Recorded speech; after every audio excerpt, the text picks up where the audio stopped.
Before we start the session, can you help me understand the exact target audience for this session? Maybe that will help me to fine tune my inputs It's accordingly. 100 plus, Yes, sir, based on EC department and CSC IT, sir. sir, this is an FDP on artificial intelligence techniques in VLSI design, and this is for See, faculty members of AICTE affiliated institutions. And I we see. have faculty members with mostly with EC background, a CSC, Mhm. Triple E, and IT background also we have, sir. I see. So majority of the target audience are all faculty members. You could see All close Yes, are to yes, faculty yes, sir. members, sir. All All are are faculty faculty members only. members. Maybe okay. we may have around 10 PG scholars in the meet. I see. I Yes. see. Okay, sir. Okay, ma'am. Okay. Let me start. Yes. A warm good evening to one and all who present here. On behalf of PSNA College of Engineering Technology and Department of Electronics and Communication Engineering, we welcome you all for the ATAL sponsored 6-day online faculty development program on artificial intelligence techniques in VLSI design. Now, today we are going to start the session 3 and session 4, which will be handled by Mr. Arjun Nag sir and Mr. Ganesh Narayanamurthy sir. Now I call upon Dr. M. Revati ma'am, Associate Professor of ECE, to give the introduction about the speaker, Mr. Arjun Nag. I welcome you, ma'am. Ma'am, kindly switch on your audio, ma'am. Tarunan sir, am I audible? Yes, ma'am. You can. Yeah. Thank you, sir. Today, for the first session, we have the speaker Arjun Nag with us. He's a senior design verification engineer with extensive experience in VLSI system, Verilog, DHDL, and universal verification methodology. He has over 12 years of experience in the design and verification of complex SOCs, IPs, and protocols, with a strong background in both module level and SOC level verification of ICs. A brief career summary of Arjun Nag. Currently, is working as a senior design verification lead at Tata Consultancy Services, leading leading IP and SOC verification for a QSPI flash controller for a RISC-V based processor. He previously worked at Mindtree and Cognizant Technology Solutions, developing verification components and environments for complex IPs and protocols. Having experience as software engineer at Infinite IT Solutions, Chennai. A brief intro about his educational and certifications. Pursuing a PhD in digital IC design and verification methodologies at JNTU, focusing on reusable UVM based complex SOC verification. He holds certification in system Verilog assertions and functional coverage from Udemy. His skills include RTL design and verification, UVM and system Verilog expertise, FPGA and SOC verification, test bench development and debugging, high level synthesis and co-simulation. He is a well-versed in the entire verification lifecycle from test plan preparation to bug reporting and capable of managing verification efforts at both module and system level. So we are really very happy to have such a eminent personality from verification background. We welcome you, sir, on behalf of PSNA College of Engineering and Technology to this FDP on artificial intelligence in VLSI techniques. So we are very happy to have you, sir. Back to you, sir.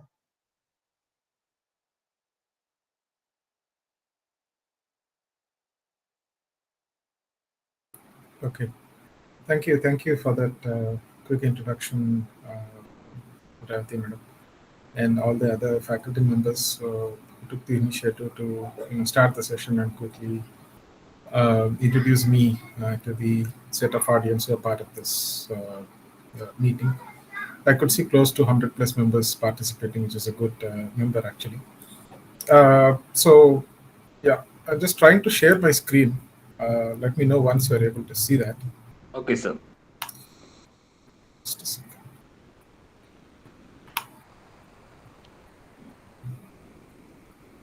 Sir, your voice is low, sir. Can you? Yeah, I will. Okay, sir. I'll Okay, make sir. sure that I'll enhance my audio. Okay, sir. Thank you. Sure. I guess you are able to see my screen. Yes, sir. Yes, I hope you are. Yes, sir. Okay, sure. Okay, sure. So, see, today I would be talking about some of the front-end perspectives of the silicon tape-out, or you can probably call it as the VLSI design. See, just like hardware development lifecycle, there is also just like software development lifecycle, SDLC. We also have HDLC, hardware development lifecycle, but we don't call it as HDLC. We call it as tape-out, silicon tape-out. Okay, or Excuse in me, sir. simple terms, Can you yeah, make the full screen, sir? Presentation. yeah. I'll do that. I'll Okay, sir. definitely. Yeah, sure.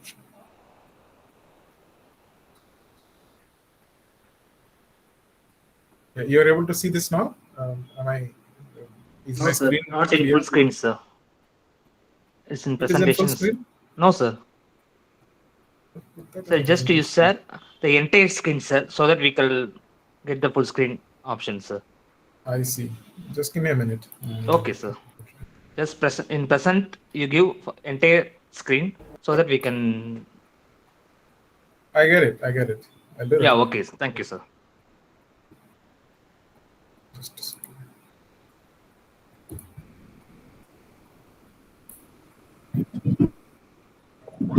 I hope it is clear now. I hope it is visible. Yes, sir.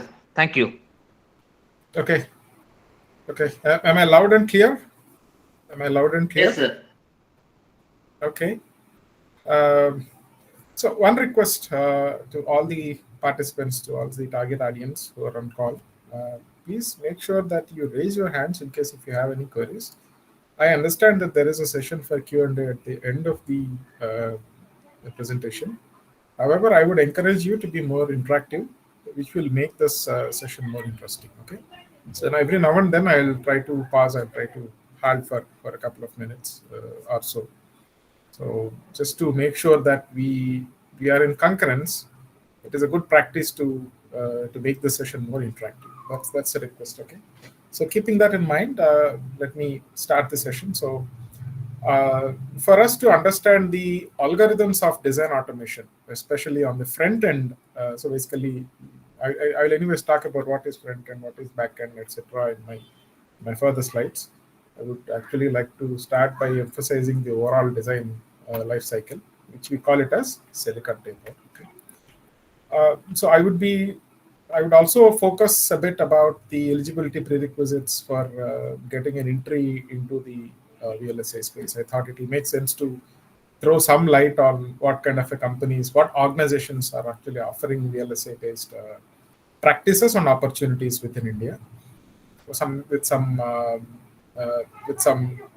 examples of the CVs and resumes. How are they looking like? What are the job descriptions, etc. At the end of the discussion. I understand the time which is allotted to the session. Keeping the time constraint in mind, I'll try to cut short a few things wherever required if they are self-explanatory. Okay. So I wanted to set a preface since the prima facie of this discussion today is all about the algorithms for VLSI design, right? Predominantly, we talk about four different algorithms when it comes to the VLSI design in terms of verification, especially. They are model checking algorithms, they are simulation algorithms, emulation algorithms, static analysis algorithms. These are the four different algorithms which are quite widely used. See, these are all customized, but they are not generic and standard. These are all not generic and standard. These are customized. These are custom made, but the overall methodology of defining the algorithms is from these four different perspectives: model checking, simulation, emulation, static analysis. So when you actually start creating the design entry of a specific of a specific architecture, it can be for any workload. Okay, it can be for any workload. It can probably be your compute workload. It can be your HPC workload. It can be an automotive chipset. See, if it could be. Somehow my screen is kind of flashing. Just give me a second. Let me put this in full screen mode again. Yeah. Is my screen visible? I put it in the full screen mode. Let me know. There was some Yes, technical sir. glitch. Visible, sir. It is visible. Okay. Okay. So uh, when you actually wanted to start design and developing a chip, it all starts from what is called as an architectural phase, where you identify what are different blocks that constitute your design. Yeah, we generally call it as a system on chip. So for a specific workload, there are three different components. One is a processor, number two is a controller, number three is a bus or interconnect. Any name can be used. So this is a quite widely used nomenclature which you all should be aware of. Microprocessor, microcontrollers, bus. Right. So the way in which the microprocessor connects or talks to the microcontrollers is via a bus.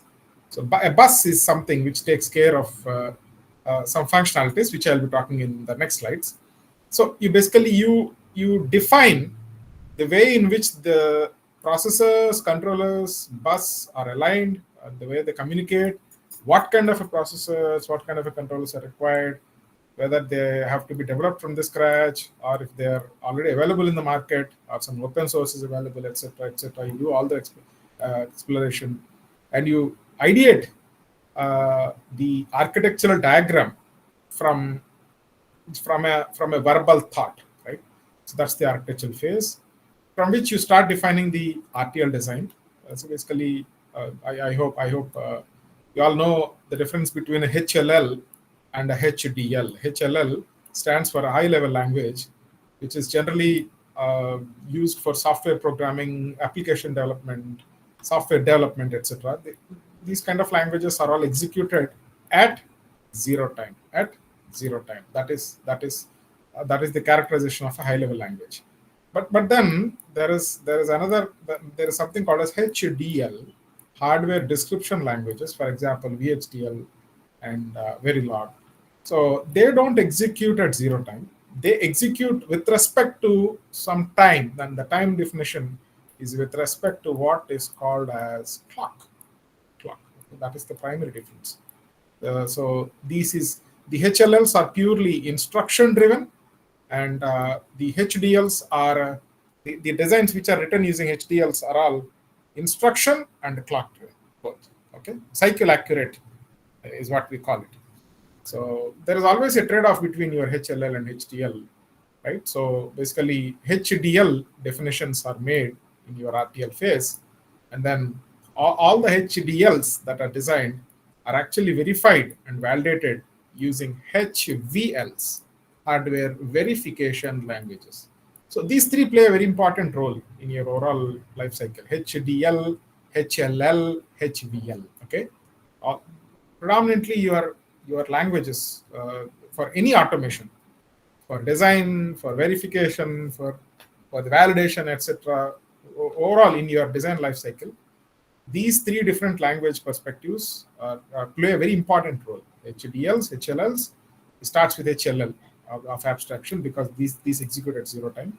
And then comes the HDLs and the HVLs, hardware verification languages. Example, System Verilog, Specman E Vera. Specman E Vera are not used these days. Most widely used today is System Verilog. So you carry out your verification activity in terms of simulation, emulation, prototyping on an FPGA. All that is part of your verification validation activity. So quickly, so basically, if you yeah,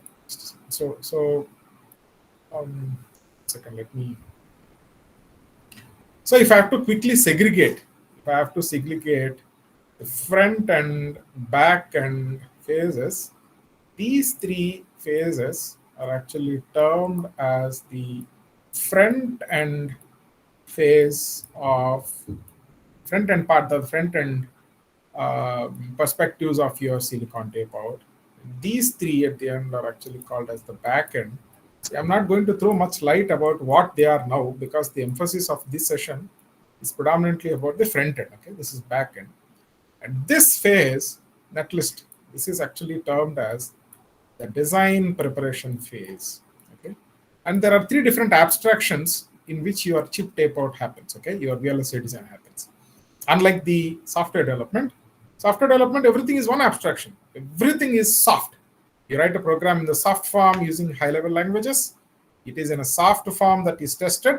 And finally, deployment, the way in which you actually utilize it, the final outcome is also an executable or a binary. That's all. Everything is in a soft form. You don't see a physical entity of your software development activity. But unlike that, here in the hardware development, you will be able to see different abstractions, and the end goal, the end product basically is something that you physically see. It's hardware, right? So here, as part of that, there are 3 different abstractions. Abstraction 1 is in the soft form, where all the activities are happening. This is in the firm form, or generally we call it as a netlist. Here, it is in the physical form. Okay? In the physical, 3 different abstractions. Okay. So this talks about the physical abstractions. This talks about the intermediate abstractions. These 3 cycles of the phase, the front-end phase talks about soft form of the abstractions. Okay, so that's how a typical constitution of your hardware development life cycle lies. Eventually, after all these things happen, you get what is called as a wafer. The wafer is again sliced as per your requirement, and it is assembled and packaged in the form of a chip, which you see here, right? That phase is not shown in this diagram. However, I'm just trying to show you the manufacturing. So basically, for a chip to come out, there are 3 different houses. One is a design house. Number 2 is a manufacturing house, which is called as a fab. Number 3 is a assembly and testing house, OSAT. Okay. So eventually, this wafer is something which you find as an outcome of a fab. And most importantly, these phases that you see till before the physical design till here, these are all part of your design house. For example, Tata LXC, Tata Electronics, we are part of a design house. And when it comes to fabrication, like Micron or the Tata Electronics fab, which is coming up in Gujarat, that is a fab. And there is another OSAT that is actually coming up in Hosur as well as in Assam, right? One in Mandya, and another OSAT. So these are all OSATs. And there is also an OSAT, which is small OSAT, which is set up in Sri City, right? That comes after Tada, at the bordering area of Andhra, Tamil Nadu, right? So these are all assembly testing OSAT, right? So basically, all these 3 phases together constitute the silicon development life cycle. So the reason I wanted to emphasize all these things is because it is very important to understand what kind of a design automation algorithms exists. See, it can be using artificial intelligence, or it can be using manual script-based automation, anything. Okay, I might not talk much about the AI-based applications during this session, because my emphasis today is predominantly going to be on the actual process, right? And to be more specific, I would be talking more about your front-end perspectives today, especially the IP, the SOC, etc., etc. Right? So if you understand this, that will eventually help you to either create the model checking algorithms, the simulation algorithms, the emulation algorithms, and the static analysis algorithms. So just to tell you, 1, 2, 3, the model checking algorithms, simulation algorithms, emulation algorithms are actually applied across the first 3 phases, especially the green color demarcated phase, the DV, where the verification validation is actually carried out. And the last one, which is the static analysis algorithms, are generally designed, developed, and deployed during the netlist phase, where the ST, static timing analysis, is carried out. We generally have dynamic timing analysis, where the stimulus is applied to a netlist, which is called as gate level netlist simulation, or netlist simulation, or in simple it is called as GLS, gate level simulations, or netlist simulations, right? So that is dynamic timing analysis, whereas statically you don't actually apply the stimulus, you keep the design statically, you don't exercise it with any stimulus, but you actually enforce what is called as a constraint file that will propagate through the netlist form of your design, which is called as a static timing analysis, right? So this is this is how you actually identify different algorithms, uh, for the automation of the VLSI design in the front end design space. Okay, so I'll keep moving to the next slides to give you a clear idea about different perspectives of the front end design verification, for especially for the simulation, the emulation, some light on the prototyping, along with the understanding of SOC verification and IP verification.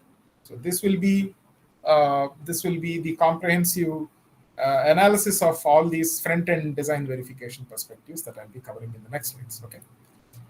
Okay, I thought it was a good idea because we are talking about an algorithm development for the VLSI design automation of the verification aspect. I thought let us consider one flow. So basically, for all these to be carried out, you need an EDA tool, electronic design automation tools. I'm not getting into the details, but most of the participants, most of the audience here are from the electronics and communication background, the VLSI design. So you must be using these tools in your labs. Let it be Mentor Graphics, QuestaSim, or probably the Cadence Xcelium tools or Synopsys tools, right? Whatever it is. So I took the example of Mentor Graphics flow. From Mentor Graphics CDA, what tools are available at what phase is something which this pictorially captures. The pictorial representation of the flow is what it talks about. So maybe someone can comment quickly while I talk about it. What tools are there at your college for the respective phases I'm trying to showcase?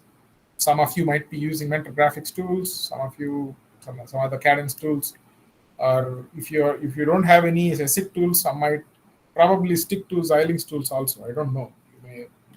It'll be interesting to see what EDA infrastructure do you have at your college. So while I talk about this slide, I request you to please comment what EDA tool access do you have in your college. Okay.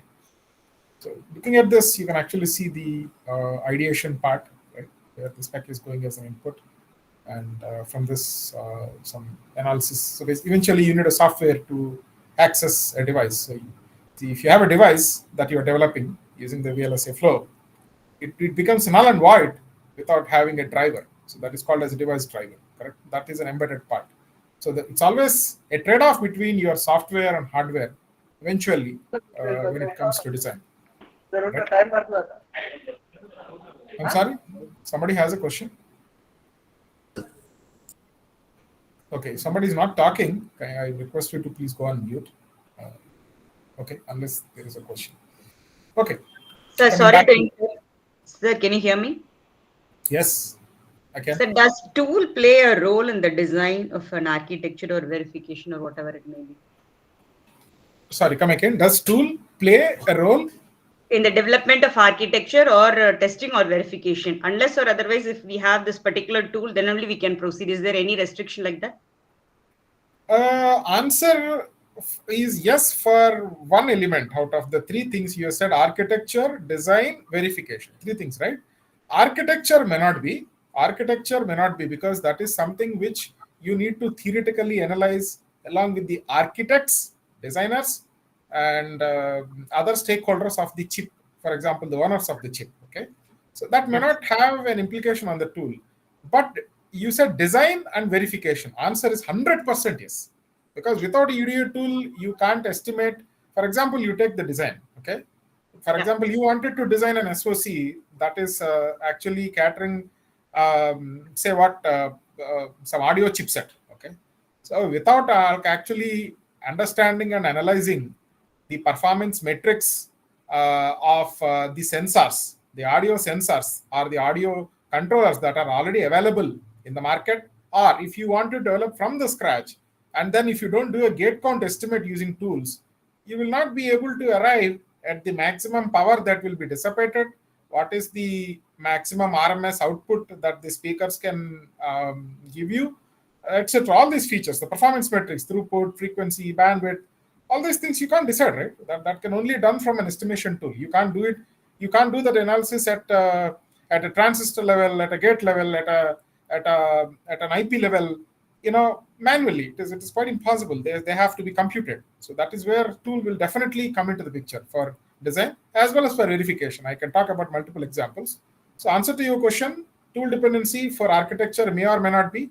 Today, because of AI, some people will take help of the AI tools for architecture, proper architecture definition, but it is not mandatory. But for design and verification, 100% yes. Does that answer your question?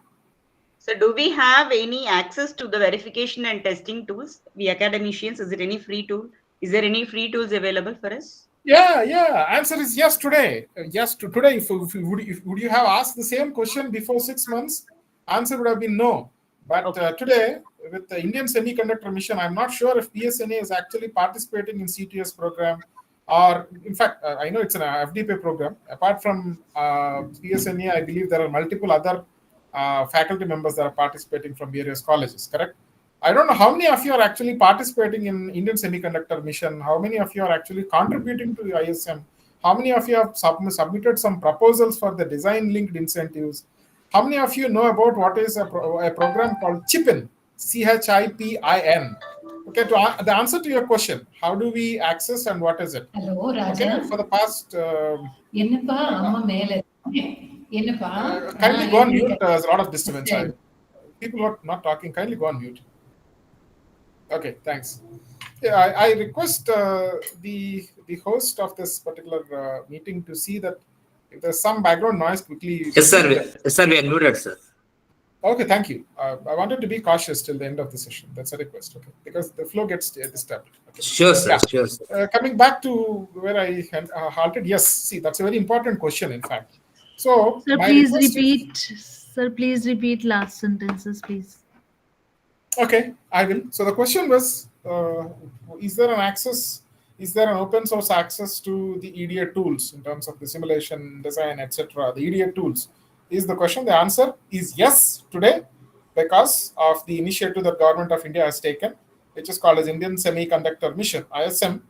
I was mentioning, I was in fact asking if PSNA or any of the other participating institutes in this FDP have applied for any of the C2S chip to startup programs or design linked incentive programs, or if they have requested a CHIPIN, requested for an access to a program called CHIPIN, CHIPIN, where MITI along with CDAC is providing cloud-based access to the simulation tools. At this point in time, at least Synopsys tools are actually made available on cloud.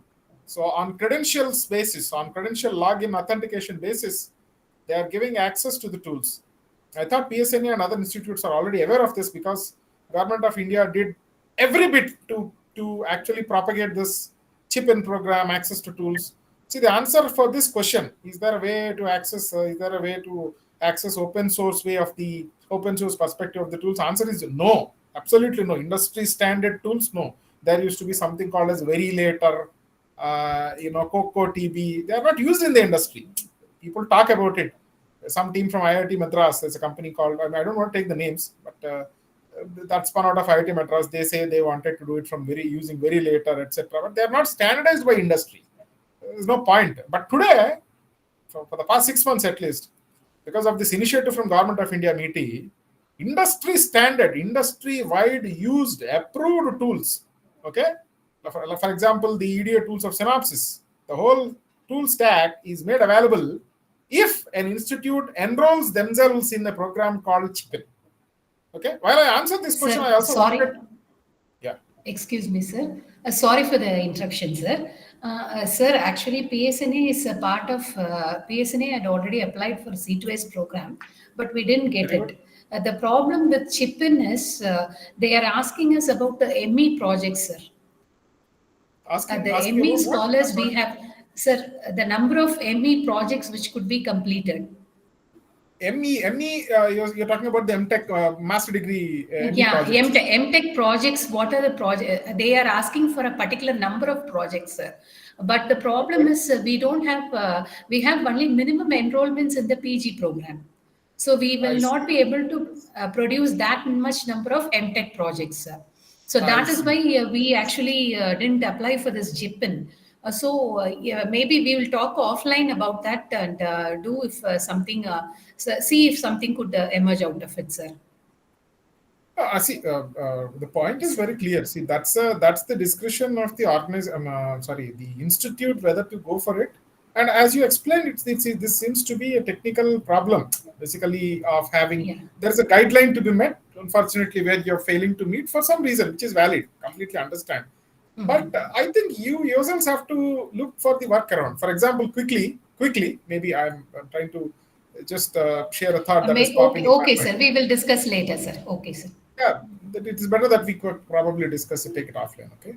Yeah. So coming back to where I left. So this is typically a flow of so eventually the hardware that we talk about at the end, hardware is of two types. It is either fixed logic or a programmable logic. Okay, there are only two different types of hardware in which you can finally port your design, where your design can take the shape of. All right. Number one is an ASIC, application specific integrated circuit. So it's like a compact disc or a DVD which you cannot write. If there is some movie or if there's some software or there's some songs or some content, some data that you burn on the CD, you can't electrically erase it using any software or anything. So something like that. That's an ASIC. That is actually bound to deliver or cater a specific workload, right? That's an ASIC. But when it comes to the programmable part, the ASIC is a fixed logic. Programmable part, where you have a device called as FPGA, field programmable gate array. Earlier, eventually it started from what is called as a PLA, programmable logical array, programmable array logic. Eventually, that turned out to be what is called as a CPLD. CPLD, fused CPLD, along with some programmable logics and other blocks together. Xilinx invented what is called as FPGA. Finally, okay. Now there are only two things. So this is like a burnable compact disk, which we had earlier. I'm just giving an example. Don't go by that. Just as an analogy, I'm just sharing that example. So FPGA. So for us to port a specific design on an ASIC, this is the flow. Okay, for a fixed logic. But if you wanted to port it on an FPGA, that's a different flow. So this is what it is going to be, which is on the right side. The demarcation. I'll show you the demarcation. Maybe that can help you understand things better. This part. This is all FPGA flow. All right. Mentor Graphics did mention about does actually propagate a lot about their FPGA tools, but to be very honest with you, their maturity levels in terms of the FPGA flow is not up to the mark. So most of the industry majors do not use the Mentor Graphics or Siemens or Cadence kind of flows, but they generally adopt the Xilinx or Altera kind of a flow. So Xilinx is now acquired by AMD. Okay, so basically, if it is an FPGA, you start with the FPGA synthesis, implementation, everything. So it's all automate. Each and every phase, you do it. It's like a grinder mixture. Okay, you put in the material inside. The ingredients of the mixture. You put it inside. Out the output would be you'll have a mixed outcome of all that together, like a juice, right? That's how it is going to be. But here it is discretized. Every phase you have to configure, you have to give the inputs. For example, for the system design verification, the multiple test vectors that you have to drive, you need to estimate the power based on the VDA files or the ASDB databases. You need to do analysis of the V and I, etc., etc. Every phase, it's kind of discretized here, right? So that's the flow when it comes to ASIC. And it's the most important thing that you all have to understand in terms of developing or identifying the algorithm for any of the flows, let it be for design or for verification. That important perspective is, what is a gate count?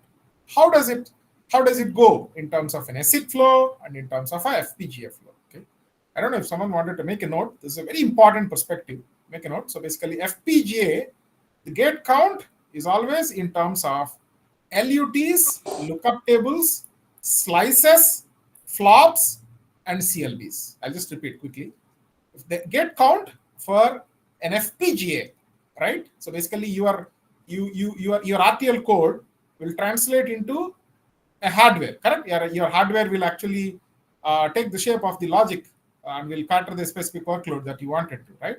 So the conversion to the hardware from an RTL, which is either VHDL Verilog, finally translates to a gate count. The gate count in an FPGA is in terms of LUTs, slices, flops, and CLBs. Please make a note.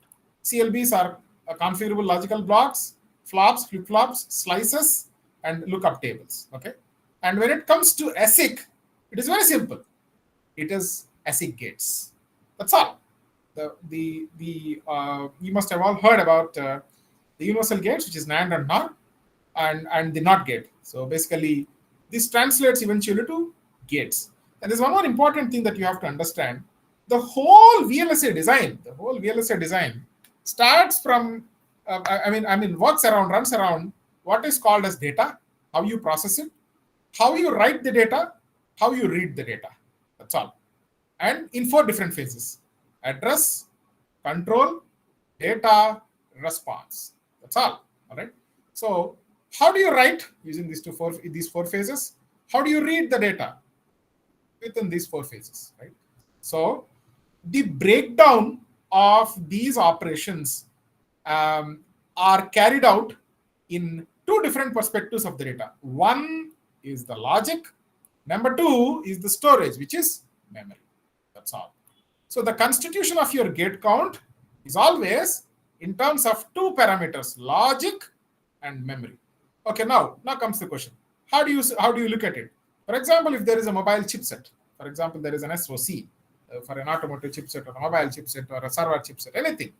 When you talk about the gate count, the answer, if it's an ASIC, the answer would be X number of million ASIC gates, which is a composition of this percentage of logic, this percentage of memory.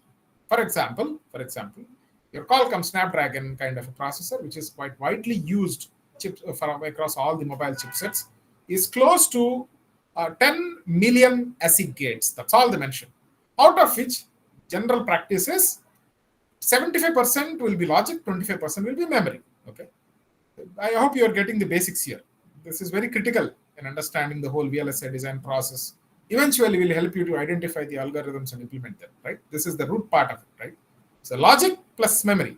That's the constitution where the logic comes out to be 75%. Standard convention actually. Memory, approximately 20 to 25%. So if you take a Snapdragon, out of 10 million ASIC gates, 7.5 million ASIC gates would constitute the logic, and rest of the 2.5 million ASIC gates constitutes the memory. That's how it's going to be. Okay. In this direction, you can also start looking at multiple chipsets, for example, your phone, your laptop that you use, or any chipset information that you get to know. Try to understand the gate count estimation from this. Okay. Just an example. So coming back to where I was trying to explain the perspectives of the flow. So you need to do a discretized analysis of this gate count, etc., all these things at every phase when it comes to an ASIC. But for the FPGA, it is automated. Your netlist, your gate count estimation, everything, it is totally automated in one shot. In one go, you just have to, you all have to do some ./mac, make some script run. That's all. Everything will be automated. All right. So moving to the next slides. See, this is kind of self-explanatory. There are other phases on the back end. I would I believe I would refrain in getting into the details of this back end flow because today's session prominently emphasizes on the front end. Okay, so just to summarize the pictorial representation of what I was talking about. If you see the VLSI design life cycle, it can be either ASIC or FPGA. So you wanted to develop your own IPs. So that calls out to be what is called as a full custom design. Now, I don't have the ability to develop it, but I have a lot of money. So I'll purchase everything, or probably majority of it I'll purchase, but some part of it I'll try to customize it. I have some engineers whom I can hire, or I can work on it, is what you think of. So that becomes a semi-custom design. So for that, so full custom design requires a lot of process to go through. Generally, this happen out of 99, out of 100, 99 occasions are all semi-custom. 1% it will be full custom, because it's all legacy designs are available today. On top of the legacy design, you start creating your own. For example, Snapdragon, the multiple versions, right? So when you do Snapdragon for the very first time, that becomes a full custom design. Okay, but after the first version of first rollout of Snapdragon, whatever versions that you get to hear are all semi-custom designs, because the legacy model is that, right? So that this is the flow, guys. Whatever I'm trying to explain is are very important for to ideate the perspectives of an algorithm to be used, to be developed, or to be readily deployed if it is already available into your VLSI design, right? Especially I am trying to focus today on front-end design verification, right? So try to understand these perspectives. Low-level perspectives play a very important role. With the understanding of these, your process of identifying the right algorithm, applying it in the right way becomes easier. Right? In fact, you can even think of a AI-assisted processes for it, AI-assisted algorithm development, etc., etc. It's up to you. Okay, but I'm just trying to throw light on the insights of how the process is. I hope you're getting the point I'm trying to convey here. Okay. Likewise, this is the case for the FPGA. Like I mentioned, you don't have to do much when it comes to FPGA, because all the FPGA specific EDA tools that are available in the industry today. For example, Xilinx, if you take the Xilinx flow, there's a flow called Vivado. So with the Vivado EDK, does everything. All you have to do is to just probably write a small script, either a shell script in a do or a makefile, or go to the console, just call the workspace, do make.do, everything runs. Everything runs, starting from the FPGA entry design, entry simulation. You eventually get the final outcome. So you can even pass the user constraint files, the libraries, everything using your scripts itself. Okay. So all in all, this is how the overall process is. This is a comprehensive life cycle explanation that I could do till now, how it works, everything. Right? Now I'll probably get into the deeper insights, the low-level insights of how the front-end verification works. I like to be very, very specific there. But before that, I thought I'll quickly throw some more light on the RTL design. Very, very important, actually. I'm not getting into the deeper details. So people think RTL design is just about a problem statement, whichever is available. So looking at your lab curriculum, even I thought the same. 15 years before, when I pursued my master's, before getting into industry, I thought RTL development at that point in time, we studied VHDL. Okay? I don't know what HDL you're made to teach and what students are made to learn. But if you look at any of the HDLs, you will only understand what RTL is. Okay, how the VHDL code is actually written from a problem statement into the RTL. That's all. You talk about synthesis, etc., and you write a test bench. That's a different perspective. But the deeper insights one should understand is RTL design will start from what is called as definition of a finite state machine. Like I explained in the initial parts of my discussion, your design, your digital design, your VLSI design is a combination of two things. I spoke about HDLs and HLLs, right? So it is a software-assisted hardware co-design. User is always on the top, correct? In between, there is OS application. Beneath that, there is hardware, correct?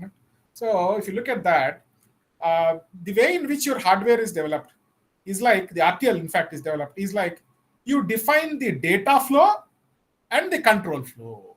Please understand this, which will suffice for different aspects, for different operations, or for different phases, whatever you call it. Okay, address, control, data, response. So, for example, I wanted to talk to you, right? Person A wanted to talk to person B. Okay, A just cannot come directly to B and he can't bombard him with all the information, or he can't just steal the information from B. Okay? If you are trying to give some information, A wanted to give the information to B is a write. A wanted to read the information from B is a read, right? First of all, he need to approach. Then he say, hey B, are you available? So that's a control. Then he will ask, then he will say either yes or no, I'm busy. He can say that, right? Then he'll say, what is it regarding? Hey, I wanted to get some information from you, which means he's initiating a read request. Otherwise, if A says, I wanted to share some data with you, then that's a write request. Okay, then quickly tell me. Okay, then in this, I have this much of time. Go ahead. So he'll say that, and then the next operation starts. Then he starts loading the data. Actual data comes in, and if it's the right operation, right? If you wanted to share the data, A know when to conclude, when to terminate. But if A is reading the information, if he's seeking the information from B, he doesn't know when to terminate. He has initiated the transaction, but the termination will come from B, not from the initiator, right? You are getting all these things, right? So I'm talking about the address, control, data, response. These are all important phases to be understood. This is the way to decode any protocol for that reason, okay?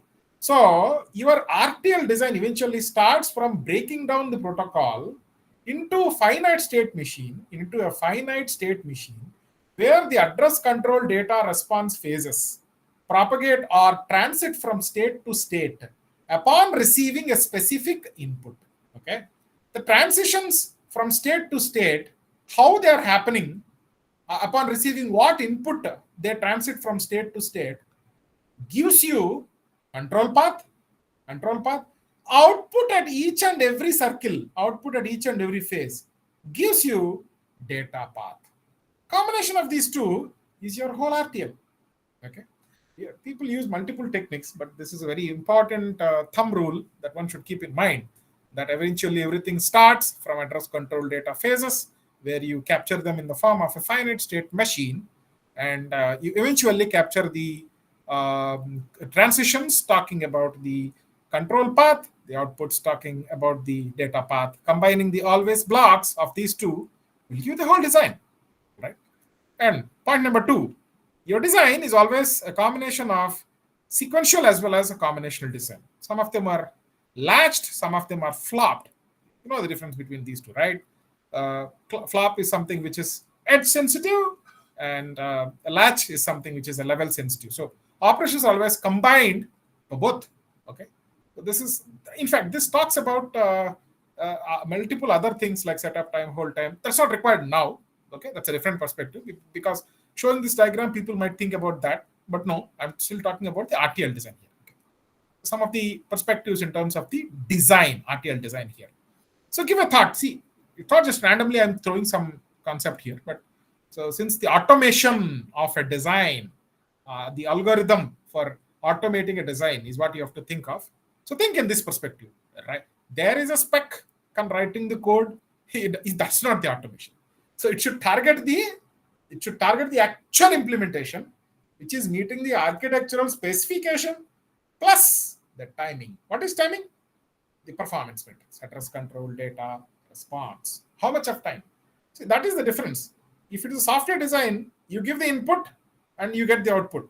The question from your manager, your supervisor, your teacher will always be, oh, is it working? Is it working? You've given some input. Okay, is it working? But for a software assignment, but if it's a hardware assignment, when you write a where's your code, etc., the questions that come from your manager, supervisor, if it's a research work, or if from your teacher, the questions will be: is it working? Which targets your functionality? How long did it take to get the response? When did you apply the input? After how much of the time after you apply the input did you get the response? What is the time it took to come out of the result? Can you see the difference from software to hardware? The time, so it is all clock driven. Cycle accuracy, the duration is also important. This is the most important thing when it comes to the difference between software development and hardware development. The VLSI design, as we call it. Okay. It's a very important thumb rule or a principle, a fundamental principle that everyone should keep in mind. So you should never have a software thought process in mind and think of hardware development. It's like an ENT doctor performing a cardiothoracic surgery. That's like that. Okay. So never even think in that direction. And I also advise all the respected faculty members to advocate the same to all the students whom you teach, because you see a lot of opportunities that are coming up in the VLSI industry today, and this is a basic thumb rule which everyone fails to explain. Okay, yeah. Moving on to the next part. Yeah, somebody has a question. Maybe I should probably pause for a minute because I've kind of thought a few things. I thought I promised at the beginning of the presentation that I'll take some temporary breaks and see some questions to be answered. Yeah, go ahead. Before I get into the actual verification, I think I still need another half an hour to complete this. Yeah. In the meanwhile, I'll probably take a couple of minutes pause. Any questions, please?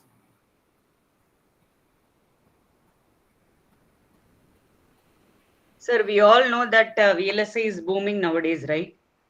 So what may be the correct track to guide our students to put into this field? Yeah. I have a slide. I have almost 2 to 3 slides to talk about it. I'll definitely answer that question. Okay, thank you. I have a few slides, my closing slides. Okay, since you asked the question. Okay, sir. Yeah, I'll definitely target those. So, Sure. yeah, so I have a few slides which talk about the eligibility prerequisites. How do you bridge the gap between industry institute?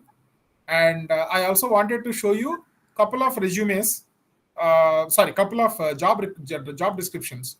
One for a fresher, one for a 1-year candidate, for a beginner entry-level VLSI engineers. I'll talk about these 3 slides will answer your question actually. So apart from that, any other questions about what I have discussed till now? The overall life cycle, the perspectives of the RTL design, what helps you to identify an algorithm, etc., etc. I spoke about different phases of the automation, etc., etc. Right? Any questions there? Yes, sir. Sir, one more doubt. Yeah, please go ahead. Suppose actually we have an IP. If I want to update that IP, will they disclose the inner details of the IP to us? You need to be more clear in your question. When you say IP, what IP is that? Is that an IP you have developed or you have purchased from somewhere? Yeah, purchased. Existing. See, there are 3 ways of having an IP. Okay, let me tell you. You can develop your IP. Number 2, you can purchase where the costing is involved. That is one more way. Third way is open source. Already, but you don't have, similar way where you get from third party, but there is no costing. So the answer for your question is different in these 3 ways. So you need to be very clear how you are procuring the IP. Your own developed, open source, or purchased. No, say for example, we have the Snapdragon processor, right? You were commenting on that. Suppose if I want to improve that in some features, will they disclose the inner details of that? Okay. See, if the question is now very specific, okay? So now Qualcomm Snapdragon is a proprietary IP of Qualcomm, okay? And there is no way in which they will open source it because that is their bread and butter, okay? Unless you become the collaborating member or an engineer in the company, you cannot do it. That's the straightforward answer for the question. If it is Qualcomm Snapdragon, because as I said, it is commercial and it is proprietary. Okay, maybe I'll take the leverage of adding the perspective to this question itself. Consider it is an open source IP, madam. Okay, some processor IP, some mobile chipset compatible processor IP. For example, a RISC-V based mobility chip. I don't know if you have heard about Shakti processor and in-core semiconductors, Chromite core. Chromite core is compatible to any of the mobile chipsets also. Consider that, for example. Okay. Answer is yes here. Answer is yes. So you will have the features of the specification, of the code, repository, verification, everything. So it's up to you to access it, to copy the code into your own tools or the way in which I was trying to explain earlier, whatever it is. And you modify it, you play around with it. So broadly, if it is your own IP which you have developed, or if it is an open source IP, excuse me, sir. You can make changes. Yeah. Sir, can you make full screen, sir? No. I'm not actually. See, I'm just clarifying a doubt. Once I start getting back to my explanation, I'll put it in the full screen mode. Yeah. Okay, Dr. Reddy, does that answer your questions? Got it. Thank you. Okay. Yeah, I'm moving on in the interest of time quickly. Maybe you can post your questions in the meanwhile. So I'm not getting into the actual prima facie of the front-end design verification. So what is verification? So see, I've been talking a lot, so people must be thinking, oh, okay, so there is a software development activity where you do software testing. So in hardware, you do hardware testing, which is called as verification. If you're thinking in that way, by any chance, if you're thinking in that way, you're probably making a blunder, because software testing might probably comprise 10 to 20% of the overall software development life cycle, or could be 30%. It is the other way around here. Verification and validation plays 70% of the timeline of the life cycle, the effort, the cost, and time. I think I've already mentioned the time, effort, cost, manpower, everything. 70% of the consumption of the overall life cycle is within verification and validation itself. Right. Okay, so most importantly, something which is very important for you in terms of the opportunities. Okay, somebody wanted to pursue a career in VLSI. Okay. Where to go? That's the biggest question. Okay, which field? Again, the VLSI design is a broad area. Again, if you ask me, 70% of the opportunities also across the globe. Most importantly, in India. Okay, majority of the verification and validation activities for most of the chipsets that are actually being taped out and used in the market globally, semiconductor market. Right, majority of the verifications all carried out of India today. I don't know how many of you know this. You'll be surprised to know 65% today. I was reading one Gartner article the other day, as on 2024 December, 60 to 65% of the verification and validation efforts for all the chipsets that are taped out across the globe from all the semiconductor OEMs is done from India. You know that. And not only that, I spoke about 70% of the life cycle costs, etc., are spent in verification. Opportunities also within VLSI design verification, it is very high. And one more point, maybe this will be most enticing for you. Some people literally jump and hop when I say this, at least for students. This is one, VLSI itself is one niche area, as you all know. Most expensive workforce, as you all know, right? And highest paid jobs. If you see in USA as on 2024, analysis speaks, number one, the first position when it comes to the highest paid jobs today is a doctor, and number two is a semiconductor engineer. Number three is a professor. Number four is a software engineer. I'm just giving you some examples, guys. There's another example I can quote very quickly. You all know. Till 2023, since the inception of Microsoft, or since the inception of software, for the past 35 years, which is the company with the highest market valuation, till 23 it was Microsoft. But from 23 onwards, 23 Q2, which is it? You guys know the answer? NVIDIA. NVIDIA. It is a surprise to everyone. Nobody expected that someone would come and beat Microsoft. People thought it would have been another software company, but now things have changed with the evolution of the workloads. We're talking about AI workload, etc., etc. Just think in this way. Lot of complexity is actually going in the chipsets. So you need, unfortunately, okay, I'm trying to talk about the highlights. Unfortunately, in India, the lowlights are the academic institutes and the board of studies and the syllabus. None of them, except for IIT Madras, IIT Roorkee, not even IIT Bombay, okay, IIT Hyderabad, and Sastra University in Tamil Nadu. I don't know, they really deserve a lot of appreciation and applause, though they are a private institute. Except for these institutes, none of the institutes have a syllabus which is aligned to industry, semiconductor industry. That is the biggest problem. Okay, coming back to the point, verification process occupies 70% of the life cycle. And what is verification? Verification is about executing the design, executing the RTL design with the intent of finding a bug. So how do you catch the bugs? And why do they occur? Because of the incorrect specifications, because of the misunderstanding between the designers. There are some cases that you miss during your verification activity. I spoke about address control data phase, right?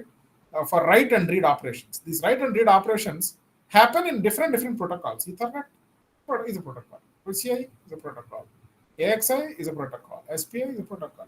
But look at it. Look at all these protocols. Eventually, They will have two modes, either master or slave. They will have a packet definition where the actual payload is appended with other fields for security. Eventually, the payload message is what eventually transmit from source to destination. All right, and you either write or read, transmit or receive. That's all. This is what all the protocol talks about. But the way to break down the protocol is the way I just explained: address, control, data, response, write, read. Two modes, master, slave. Now, somebody in understanding that protocol conformance is not there, so they miss the verification activity properly, and eventually creates a respin. Okay, and then resource conflicts. Okay, this is a complex thing. I don't want to highlight now. I highlight it at this point in time. Maybe in the future I'll talk about it in the next slides if time permits. Cycle level time errors. It's not about just the functionality. As I told you, this is all cycle driven, cycle accurate design that you create, right? So at what point, for example, reset is applied and released at a second clock cycle, each and every clock. I don't want to talk about how much of time, what is the clock time. You can calculate it, okay? But the data has started at the end of the first clock cycle itself. All right. I'm just telling you an example, which is a cycle level error. Okay. Likewise, so many things, so many areas. I'm talking about a chipset which has close to 4-5 lakh signals, and in terms of fan in, fan out, eventually, see, there are multiple difference between signal and fan in, fan out is internally there are a lot of signals. Okay, but fan in, fan out is the pin count that actually comes out of your IC. You know this, right? So there could be multiple regs, right? There could be multiple regs, wires, but all the nets that come out from your total top sheet is your fan in, fan out. I hope all the faculty members are able to understand what I'm trying to say, right? So, but the data that comes out from the fan in, fan outs can fail to hit the expectation because there is probably a cycle level timing error in between the regs and wires or the nets in between. Nobody knows. Out of some 1.5 or 2.5 lakh signals, for example, Snapdragon has close to 90,000 signals almost. Fan in, fan out is a different thing. Okay, don't go by that. People get confused. This is one more example. So this is what verification is all about. Right? So after explaining what verification is, right? Now I have a question to all of you. I don't want you guys to answer it right away, but think about it. Now, given this scenario, so this is quite time consuming, this is effort consuming, this is quite tedious, a lot of efforts which are needed, costing, tools, etc., etc. Now I want you to think about an algorithm which can optimize this verification activity. Please think of it, at least in simulation perspective. Okay. Yeah, in fact, I think I can probably skip this slide because I already spoke about all these points. See, design under tests are becoming very complex day by day. We are talking about workloads like AI, HPC, 5G, whatnot. Digital engineering, IoT, the multiple domains that are existing. So eventually, people think about only software development, but unless you have a compatible hardware, nothing is going to happen. I think the world has actually seen the real essence of what VLSI is during Corona, during the pandemic time, correct? Everybody fell short of chips, correct? People only talk about the Ukraine-Russia war, which eventually led to the semiconductor material supply. People thought that was the reason for chip shortage. Somebody wanted to buy a car, there is a lag time of 6 months, which is expected to be about 2 to 3 months or maximum 2 months, 3 months, that's all. But went to 6 months, 1 year also.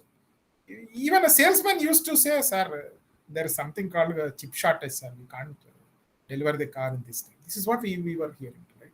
And people who were remotely working, everybody wanted a laptop. Everybody wanted a router. Everybody wanted a 5G, 4G plus LTE support. Everybody wanted a mobile phone. See, the world has literally experienced the bitterness of not having enough VLSI compatible devices for computing, etc., during the pandemic time, isn't it? No, that has actually gone in multiple folds now. That, along with the advancement of the processing workloads, in terms of the domains that I'm talking about, whatnot, like 5Gs, 5.5G is also coming out now, 6G, kind of a communication technologies that are being rolled out, and coming to the perspectives of the high performance computing, multiple things that I can talk about, IoT kind of technologies. So just think of the size and complexity of the chip that would actually cater the workloads that I'm talking about, right? And again, 60 to 70%, if the design size is increasing, verification time also increases. So more opportunities in verification. Oh, so there is a need that the time spent on verification must be optimized. Otherwise, you are not solving an industry problem here. I mean, the time to market. What is time to market? The overall time that is required for you to roll out a design to the market, to the real world, right? Where somebody can purchase it, right? With all the features enabled. It's a fully blown solution, right? You can't reach it. So just think of an algorithm that can probably help you to optimize the verification lifecycle. In fact, I wanted to share this perspective at the end of the presentation. So after this, I will probably move on to the insights of what opportunities are there, like Madam asked. So quickly, I will talk about the simulation technologies. I will also talk about the emulation. I will not get into formal verification flow now. Then I will go to the difference between 3 different platforms where verification is carried out. And then I'll probably move towards the concluding steps, okay? See, eventually, your verification is carried out in 3 different platforms. You are eventually developing a hardware. Please keep that in mind, okay? So whatever design that you are writing using a HDL, it is in a soft form of abstraction. So there is every possibility that this might not work on actual hardware once it is taped out, right? So how do you actually verify that I have 100% confidence that manufacturing this chip will definitely make it function as per the architectural specifications, and it is expected to function as per the performance metrics that we thought of? What is the guarantee? No, there is no such guarantee unless we perform the verification and validation across 3 different platforms. They are called as verification, prototyping, and emulation. Can you see this? It's a very important slide, right? Please try to focus on this. Very, very important slide actually in the current context. So simulation is a process where you write a soft piece of code and all the test vectors that you throw are also virtual in a soft form. Okay. Prototyping is something where you where the design to be tested is in hard form, not in soft form. It will take the shape of a hard form. You will port it into an FPGA, and the traffic that you drive, can be virtual. You can drive it from code, or you can directly drive from the pins. That is real traffic. Okay. Final thing is emulator. Here the design is also real, and the traffic that you drive is also virtual. I'll summarize quickly. So basically, we are talking about a traceability between design, the actual design, okay, and the test vectors. Okay. The design and test vectors abstractions in simulation are virtual, both virtual. Okay. Here, the design and the test vector abstraction, design is real, traffic, the test vectors is virtual, or it can be real also, but for time being, consider it as virtual. Here, the design as well as the test vectors, both are real. So unless you prove your design across all these 3 platforms, you cannot go for a tape out, or even the next phase. Forget about tape out. You can't even go to the next phase. You can't actually finalize your RTL design, and you can do a synthesis, which is an intermediate phase. So we are talking about 3 different phases, right? A soft form of a phase abstraction, then the netlist, and finally the actual physical prototype, the hardware. In terms of IPs, intellectual properties, you call these 3 as soft IP, Okay, netlist IP, hard IP. These are the things. You must have heard about a process called IP hardening. IP hardening. Okay, IP hardening is a process of converting an RTL code into an IP core, which is in the physical form, basically. Okay. IP hardening is a very important process that every fabless company does. Okay. So I think I tried to throw some important, insights in terms of what verification is. In the interest of time, I'll quickly talk about the eligibility prerequisites that are required for an industry. Very important slide in the current context where everybody is actually interested. So these are the general guidelines as of now. I'm sorry. Yeah. So BE, BTech, ME, MTech, PhD grads from the. By the way, as on today, most of the MTechs are being preferred. For example, our company or the other companies who are trying to hire people for VLSI practices. General tendency today, at least 2024-25, MTech is must, at least. Not for all opportunities, maybe startups are considering, some small startup companies might consider BTech, but majority of the MTechs are being considered. PhD is much better, if you ask me. Okay. Higher the education, better the quality of your career growth in VLSI, which is not the case for software. That is the biggest difference. Okay. Keep this in mind. Yesterday also I've seen an article that MTech's not many.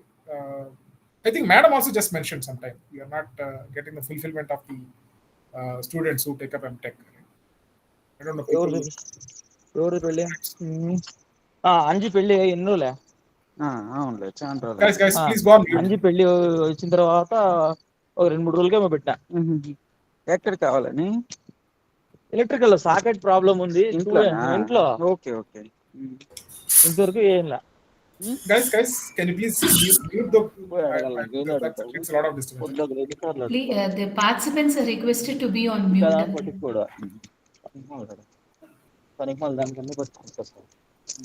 Mr. G. Muniratnam, sir. మీరు 150 రూపాయలు ఇస్తారా ఇప్పుడు ఈ month తీయలేదు కదా ఈ month You can mute them, madam, as a control. Yes, sir. లేదు Yes, మాట్లాడిన sir. తర్వాత R. Saravanan, sir. అవసరం Saravanan, sir, లేదు kindly mute the participant. అవసరం లేదు అవునా అది కాదు మనం కావాలనుకుంటే అదే మన క్వార్టర్ అంతా కలిపి 24 మంది 100 రూపాయలు వేసుకున్నా 240 సార్ Saravanan, sir. 2400 అవుతుంది అవునా మన క్వార్టర్ సార్ పెట్టుకుంటే రోజు క్లీన్ చేస్తుందామా అవసరం లేదు వాళ్ళు కావాలంటే ఎక్కువ పెట్టుకొని తీసుకున్నారు చేయించుకునేది మనం డబ్బులు పెట్టి మనం అయితే చేయించుకునేదంతా ఆమె చేసుకుంటాం ఎక్కువగా బాగుంది Saravanan, sir. అందుకే మనకు కావాలంటే 24 మంది ఉన్నాం కదా 100 వేసుకున్నా చాలు మనకు Sir, all the participants are requested to be on mute. Yes, sir. You can continue, sir. Okay. It was quite a filthy discussion that they had because they were talking in Telugu. I can understand that. Good that people didn't understand it. Okay. So, the eligibility and prerequisites. So, considering the current market standards and requirements, this is generally the perspective which the industry looks at. Okay. Higher the education, better the quality of your career growth in VLSI, unlike the situation in software where the BTechs are sufficient enough. Okay. So this should be one more motivating factor. Guys, one point is very clear. Not that because I'm coming from the industry or etc. It's something else. I am trying to just make this statement loud. But the point of fact is the next 20 years is going to be VLSI, chip design, semiconductors at least, to be very honest with you. To be very, very clear and honest with you, the software play is over. It's not me who is saying that. Okay, all the biggies across the globe are talking about it, and there is a rationale for it. AI is going to consume all the work. You think the logic here. See, eventually, if hardware development requires. See, you can't. Your software code, your software development, everything requires programming, coding, and the end outcome is always a binary or an executable that runs on hardware. You always can utilize the AI to develop a code. In fact, they are quite mature, right? But you can't see. You can't. Eventually, the abstraction here itself is of 3 different types. Maybe on the soft form of the abstraction, AI can leverage a bit. Can be leveraged a bit, but eventually hard IP or a physical chipset you can't manufacture, right? This requires a lot of manufacturing and physical entity involvement, right? So AI cannot replace it. That's the point. And one more thing, You wanted to process more and more data, which is of AI. For example, if it's AI data that you want to process, you need more device. But you can't develop more devices using AI, correct? That's the point of fact everyone should understand. Okay. And it should also be the motivating factor, honestly, for the head of the departments or the institute heads for pulling in more students. Why? Or attracting, not attracting, in fact, telling them the fact that why they should actually go for MTech and higher education perspectives in electronics and communications, especially VLSI. This should be the motivating factor. This should be rational, at least, honestly. Yeah, it might consume most of the jobs, but not semiconductor industry. So given this fact, and with the advent of the growing market on the VLSI space, next 20 years is going to be pure VLSI. People might talk, now India, the Indian Semiconductor Mission Act in India and the CHIPS Act in US have come out. Likewise, European EU also, they are trying to roll out some schemes, because of which the EDA tools before 6 months or 8 months, this was not there. Only in India and US now we have access. Do you know what is the actual price of one simulation tool for one node? For one node in the sense, one computer. It's almost 1.2 crore without annual maintenance cost. Node lock license for an year. I'm talking about Cadence Xcelium 2. Just imagine, see, that's how huge that is. I'm talking about a EDA tool, simulation tool. 1.2 crores without annual maintenance cost. 10% of annual maintenance cost for every 20 to 5 months. Okay, that's how it is going to be.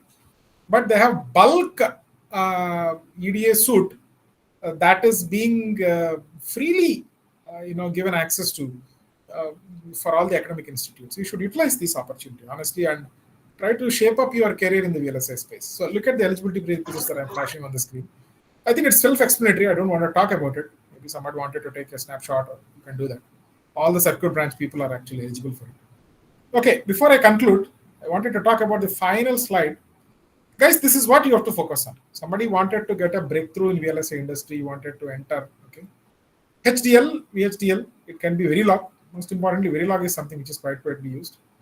One scripting language, I think Bash, Shell, Python also is okay. Generally, the industry uses Makefile kind of a flow. C, C++ is definitely required. May not be C++, at least C, definitely required. Okay, people say I've read it in first year. That's a lame excuse. You should come out of it seriously. Okay? And logic correctness is more important than the syntax. Okay, why? Because syntax is available in the internet, correct? Which is absolutely true. So you need to understand the Boolean algebra correctly, the digital concepts. Your switching theory, logic, design. Okay, concept should be clear. I see some of the colleges, at least from 2014-15 onwards. I fortunately I happen to be the BYS member for some of the institutes in South India. Okay, I don't know why, whether this is an AICT guideline or whether they're doing it for self, for what reason. I don't even understand the rationale. People have removed computer architecture organization from the main track of the syllabus. So, I don't know really, which is a blunder. Okay, without understanding a basic computer architecture organization. In fact, I remember studying. I pursued my graduation from Andhra University, and my B major was electrical engineering. In fact, okay, but then I studied computer architecture organization, William Stallings, DRAM, and I also studied 8085 microprocessor, interfaced it to 8051. And I also studied advanced computer architecture organization, which talks about pipelining hazards, etc., etc. All that. I don't know, the computer architecture itself is removed. I don't know what is the situation with PSNA. I'm just trying to share high-level input.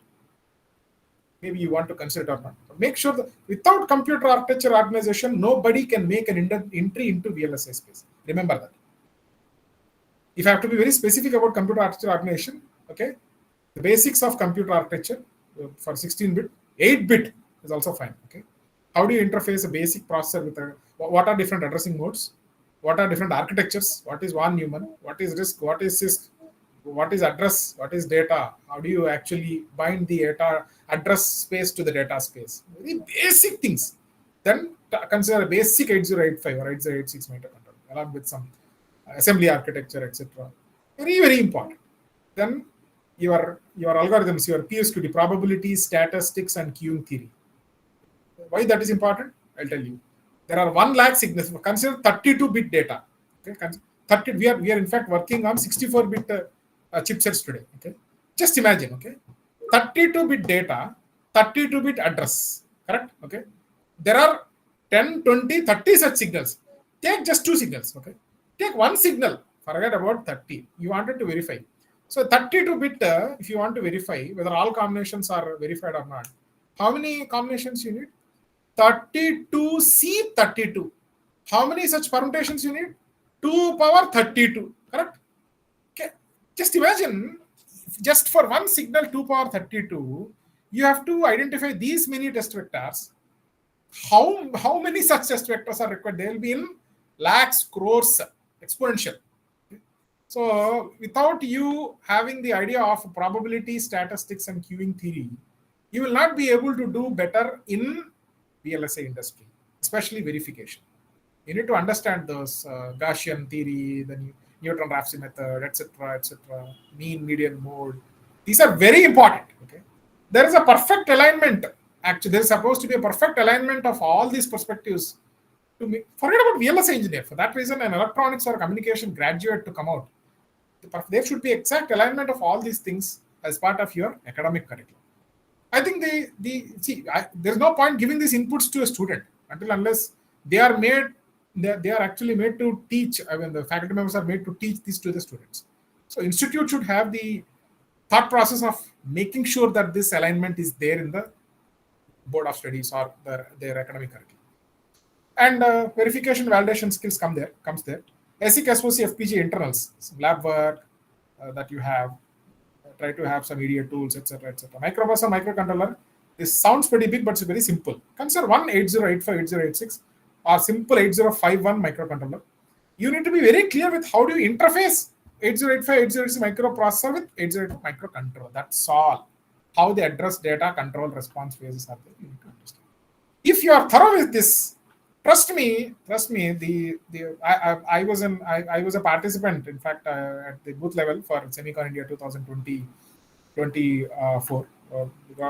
Got a chance to meet some of the biggies from the nation, from the MITI, etc. I got a chance to meet Raju Chandrasekhar, who was along with Ganeshan, in fact, at Semicon India in Bangalore at IISc and other events. So what I understand based on the conversations and the literature survey that they have posted in the internet, etc., is there will be a shortage of close to 10 lakh semiconductor engineers today. The overall count of the number of semiconductor engineers is close to 1 lakh or 80,000 today, combining front end, back end, etc., all that. Okay, just to quickly show that slide. Yeah, this is what I'm talking about. VLSI overall. So you talk about VLSI. Front end, these are all different areas. Back end manufacturing, these are all different areas. Put together, they are close.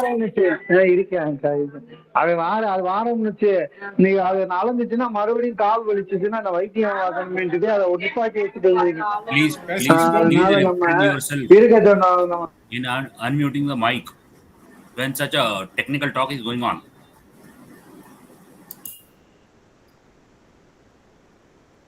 Oh no, but I thought somebody would escort in muting them.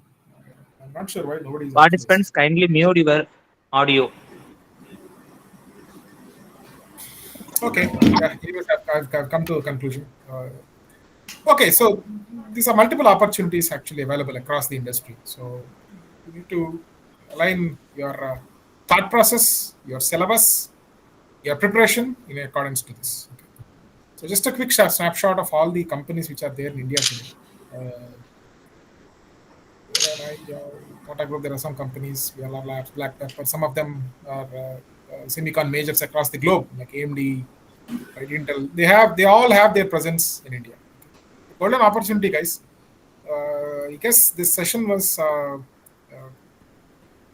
in fact, impactful for you guys in some way or the other. I would be happy if somebody is actually getting benefited from this session. I'll leave the session for any Q&A. I think we are already falling short of time, just 1 minute past 7:30. I'll quickly take up any questions if there are. Otherwise, I'll wind up for the Participants, Thanks. if you have any queries, you can post in chat box also. May I? Abhay sir, Any Yeah, queries, may sir? I? May I? Sure, Hello? sir. Yeah, Am I proceed, audible? please. Sure, Am I sir. audible? Yes, sir. Yeah. Audible. Actually, the question is maybe very specific.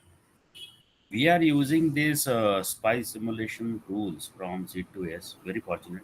Got these licenses from C2S.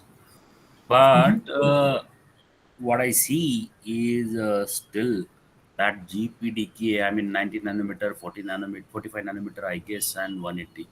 These are kind of general PDK libraries. So where we can find the latest FinFET models, or maybe I don't know. I mean, I'm really not aware of about this. The GAA that people are working on it. So these kind of MOSFET models, do they have? I mean, do they are commercial? I mean, publicly shared, or they are in commercial still? See, yeah, I get the question, sir. So, see, the answer to this question is twofold. One is there are some open source, libraries that are available, but the question that we need to get an answer for is how far are they mature? How far are they silicon product? That is the question. Okay. But when it comes to the commercial space, Mm-hmm. maybe you wanted to make a note. There is a company called eFabless. eFabless. Okay, please Okay. go through that. Try to Mm-hmm. register yourselves if there is a way in which you can actually be part of the consortium. I think Ganeshan has also joined. Ganeshan is a very close friend of some of the top 3 persons of that company, eFabless, Muhammad, Navi Sherwani, etc. You can probably Mm-hmm. get help from them. So they have a commercial variants of these models that you are talking about. But I think they are commercial, I believe. I mean, they're not open source, but Okay. they're definitely matured, compared to the ones which are in open source. So Yeah, just to give FinFET is anyway you matured that way. correct. But they're of low cost actually. I got to know from someone.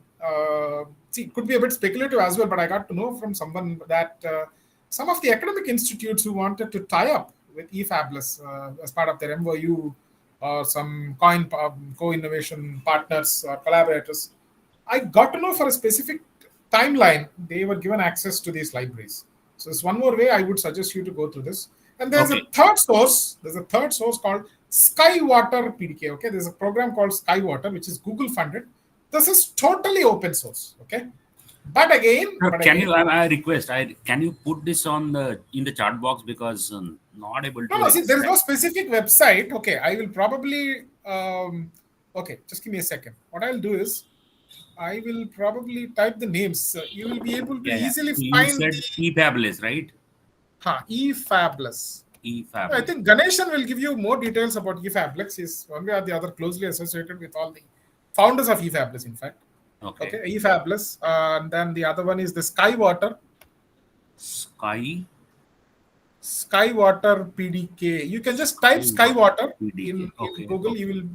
You will get all the details. It will direct you to the URL, so you can find the information about the open source cells here. Okay. Mm-hmm. Mm-hmm. Yeah, Yeah. I Thank hope you. that answers the question. Thank you. Yeah, Thank you. thanks. Sure. Thank you, sir. Any other queries?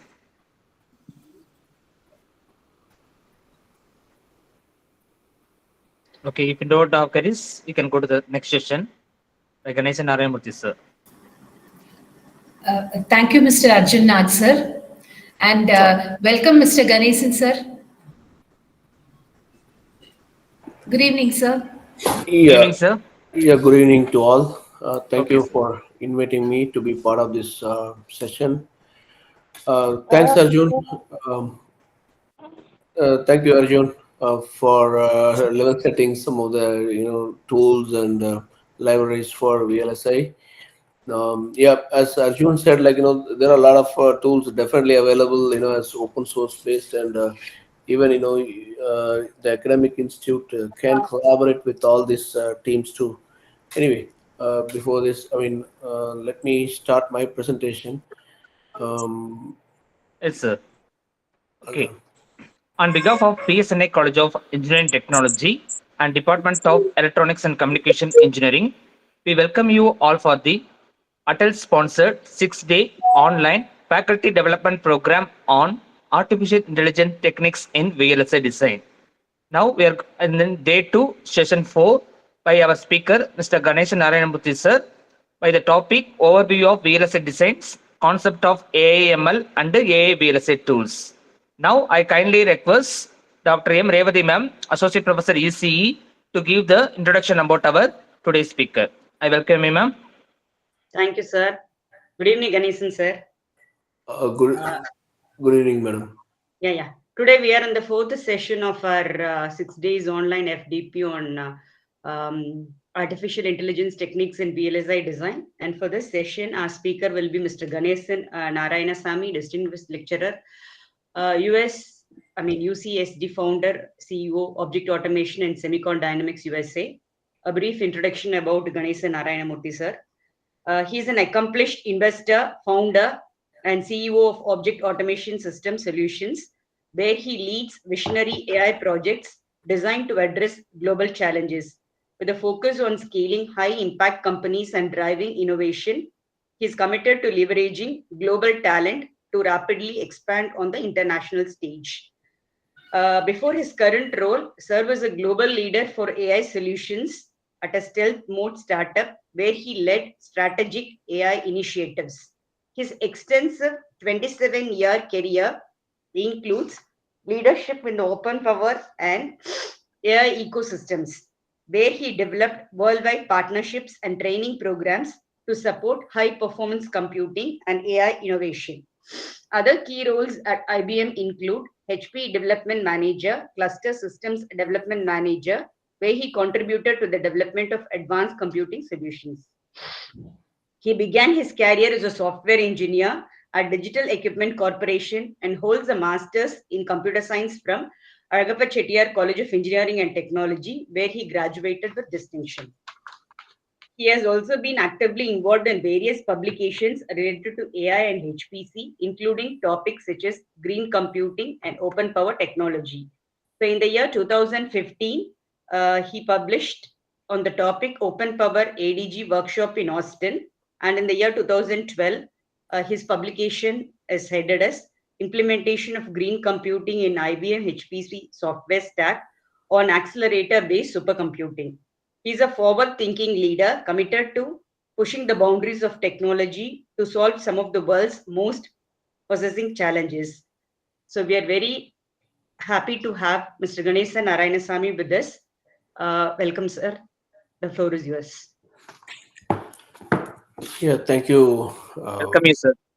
Thank you, team. Thank you.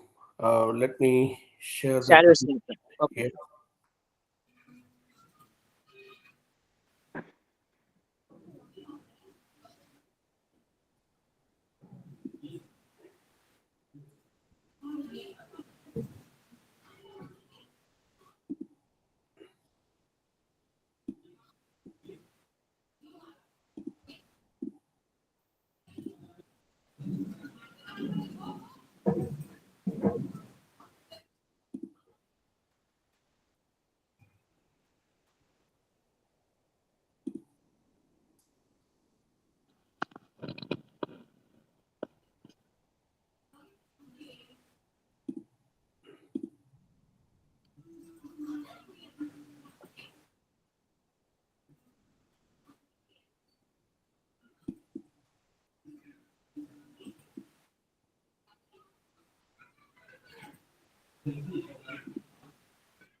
Yeah, it's not allowing me to share. I don't know why. Hold on. Multi-screen.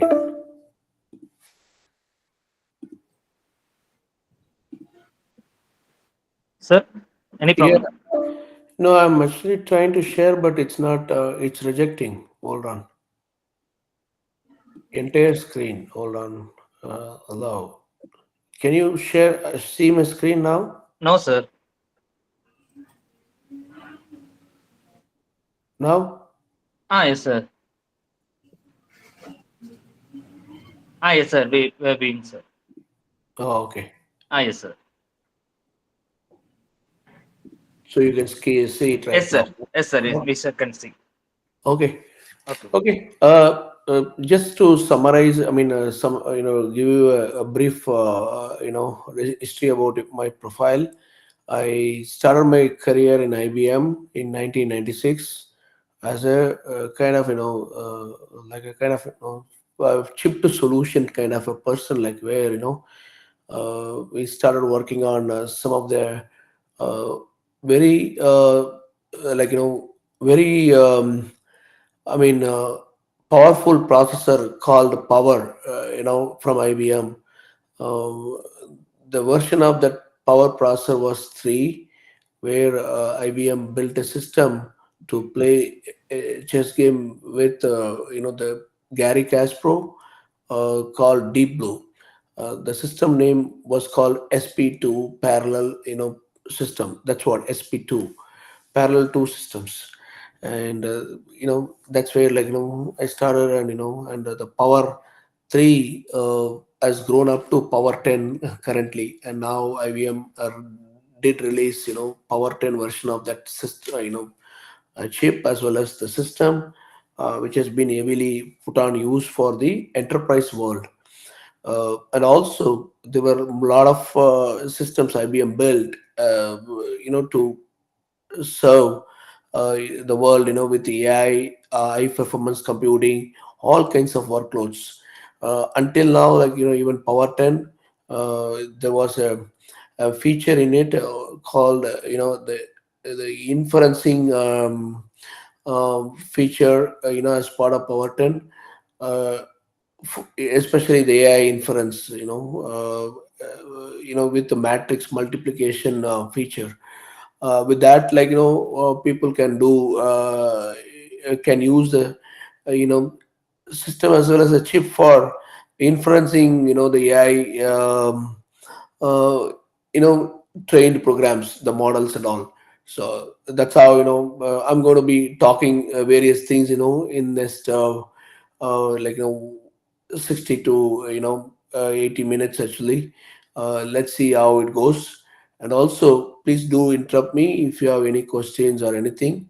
Definitely, we can discuss through that. um, to start with, I'm going to share the, the special, like, the semiconductor value chain. This is the one, I would say. Hold on. Yeah, I hope you all see it. This is the one, I would say you should take as an example right now for the worldwide, the semiconductor related, a stack.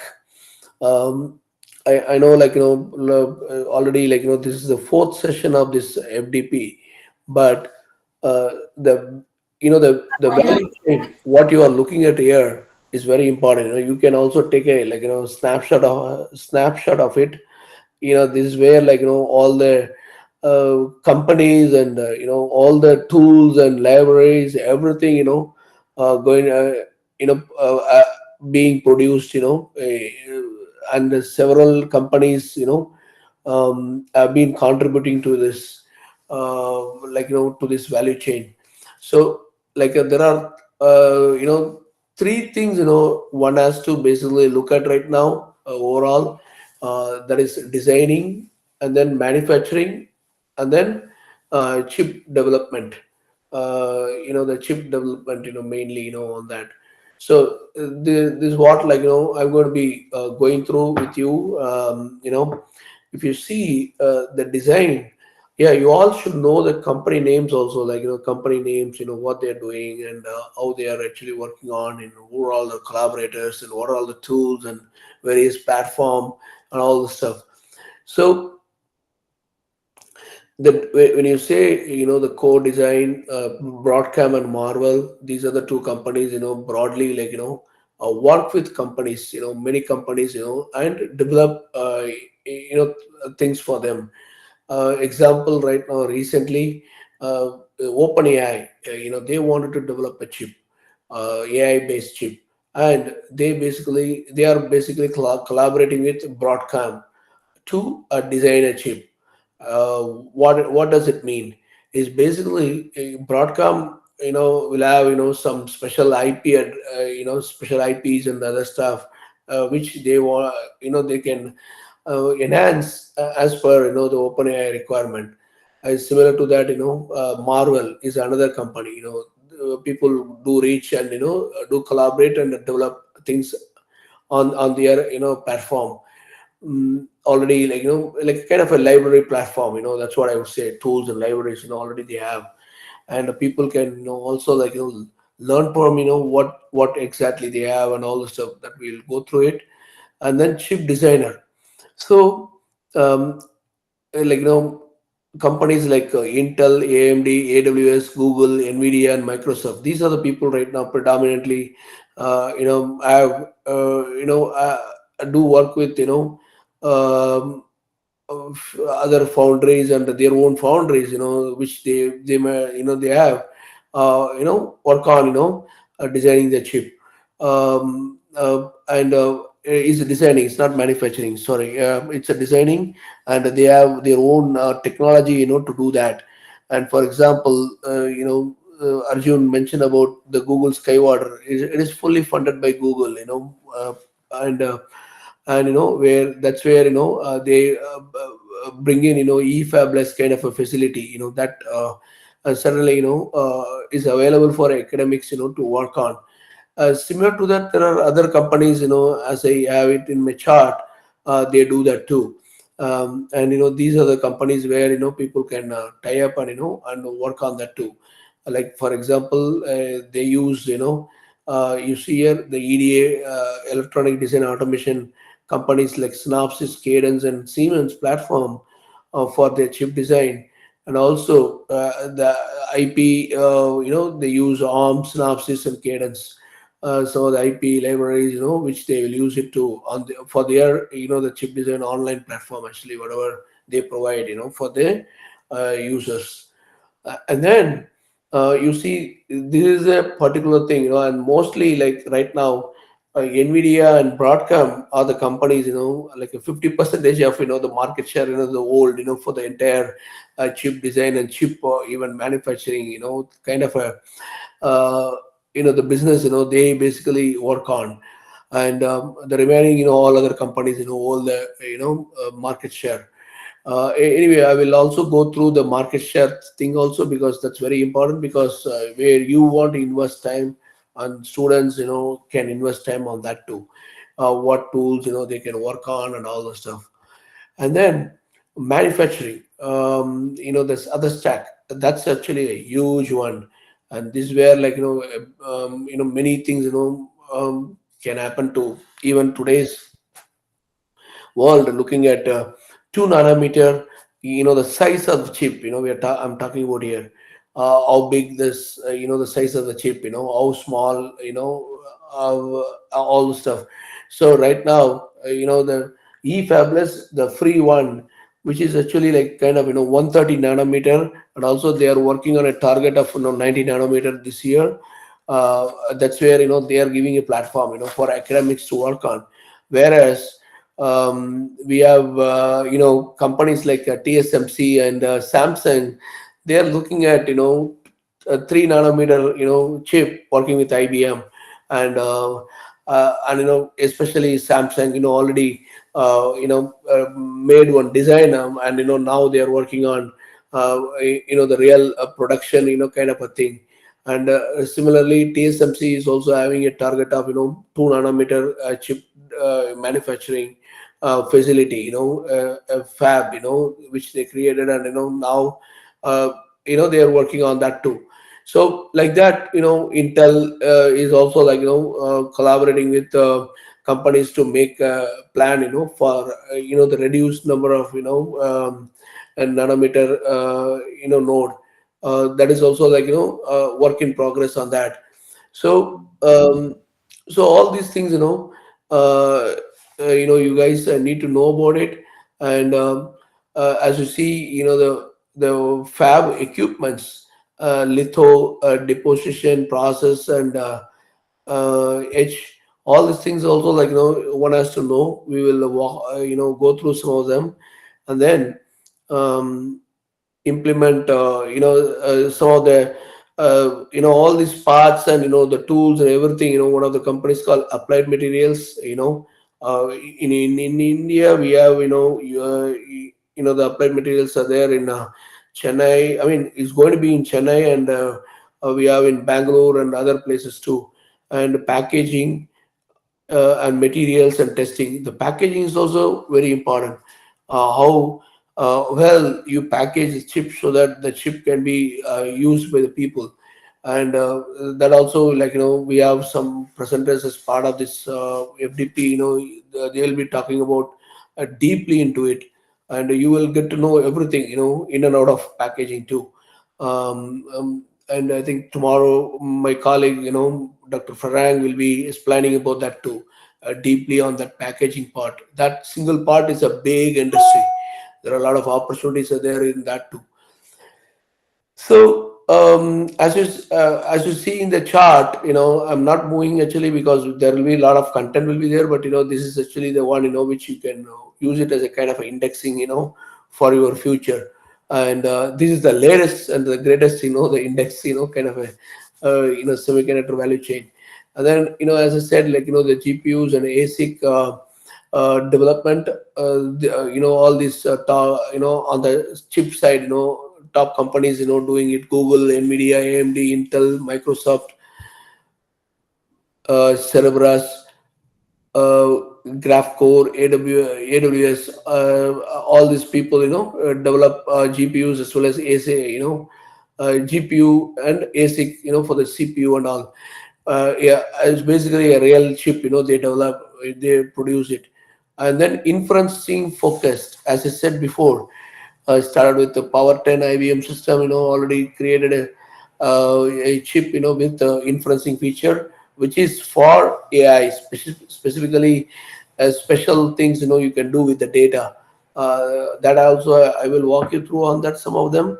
But the data, that closer to data is always, if you process it, things will, you can get the things done quicker. And that's what the inferencing based GPU is called people call TPU or edge compute, or there are different names. And these are all the companies who are actually focusing on inferencing, as well as the bottom, the edge computer. It's a small a device that could be used for that kind of purpose. It's like a Raspberry kind of a device, or or yeah, especially Raspberry Pi. Even with the CDAC, one of the processor called Vega. One of my colleague also will be talking about it. That also has got that inferencing feature where you can use sensors, to go and do a lot of operations with that. And all these things, combinedly, you'll have very good job opportunities, as well as like the future, the career roadmap, you can create with that. So remember this, this one single slide, which is very important for the career. This is the latest one. And it generates a lot of value for the VLSI based people's career. Okay, now let me move on to the next slide here.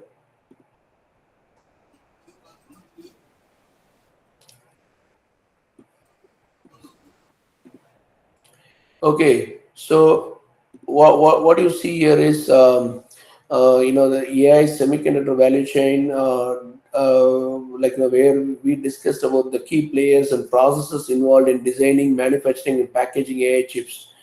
Here is a breakdown. The design which we already added. I added some things in that, but right now, some of the things like companies, Marvel work with others to co-develop chips. If somebody like who has got funding, like I said, right, OpenAI team, who basically created the Chat GPT kind of a features. They basically connected with Broadcom, and they are working with TSMC as a manufacturing facility up, developing a new AI chip funded by several investors.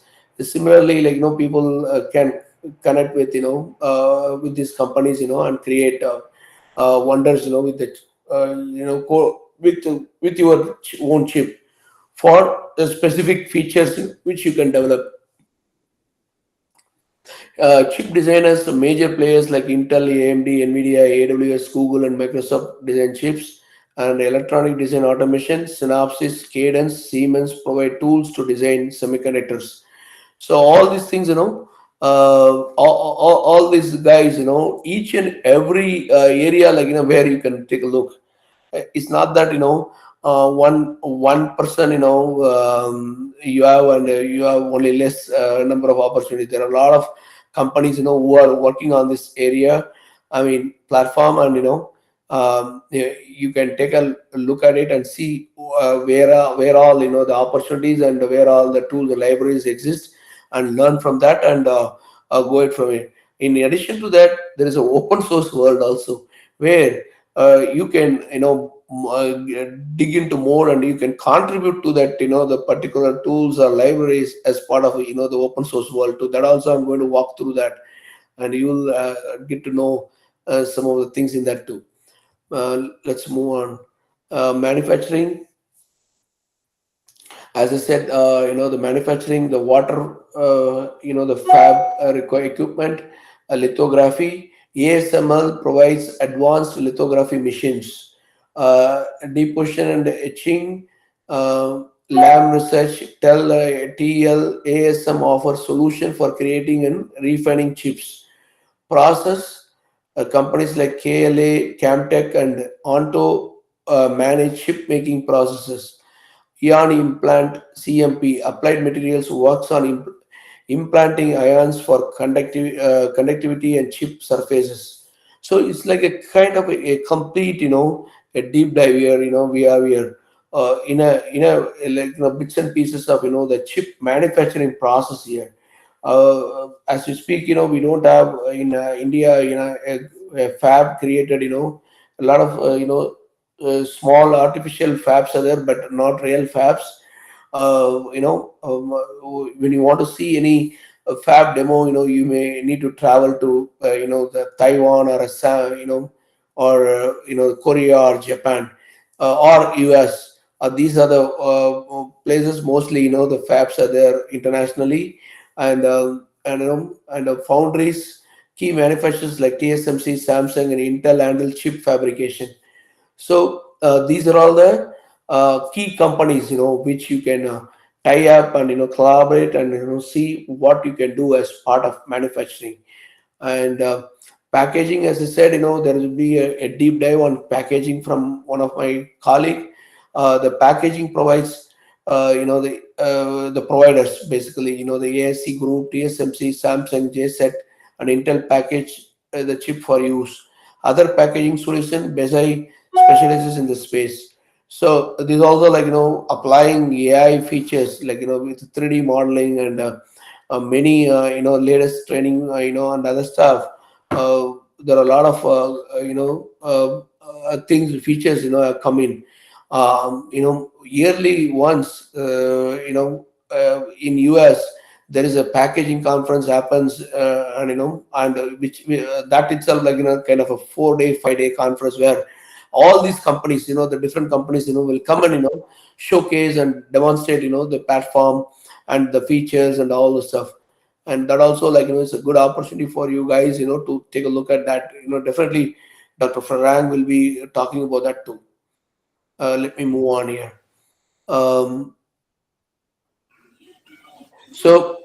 When you talk about AI chip, GPUs and ASIC are the one, the companies like Nvidia, AMD, Google, GraphCore are leading companies who do that. You all know Nvidia very well, because of they are into this the AI business, and also they create chips with AI features. All kinds of tasks can be done even with AI. Recently, the NVIDIA CEO Jensen in one of the conferences which I participated. I think the first week of January, called Consumer Electronic Conference, which happened in Las Vegas, where he demonstrated the inferencing compute, a kind of a device, like a kind of a device,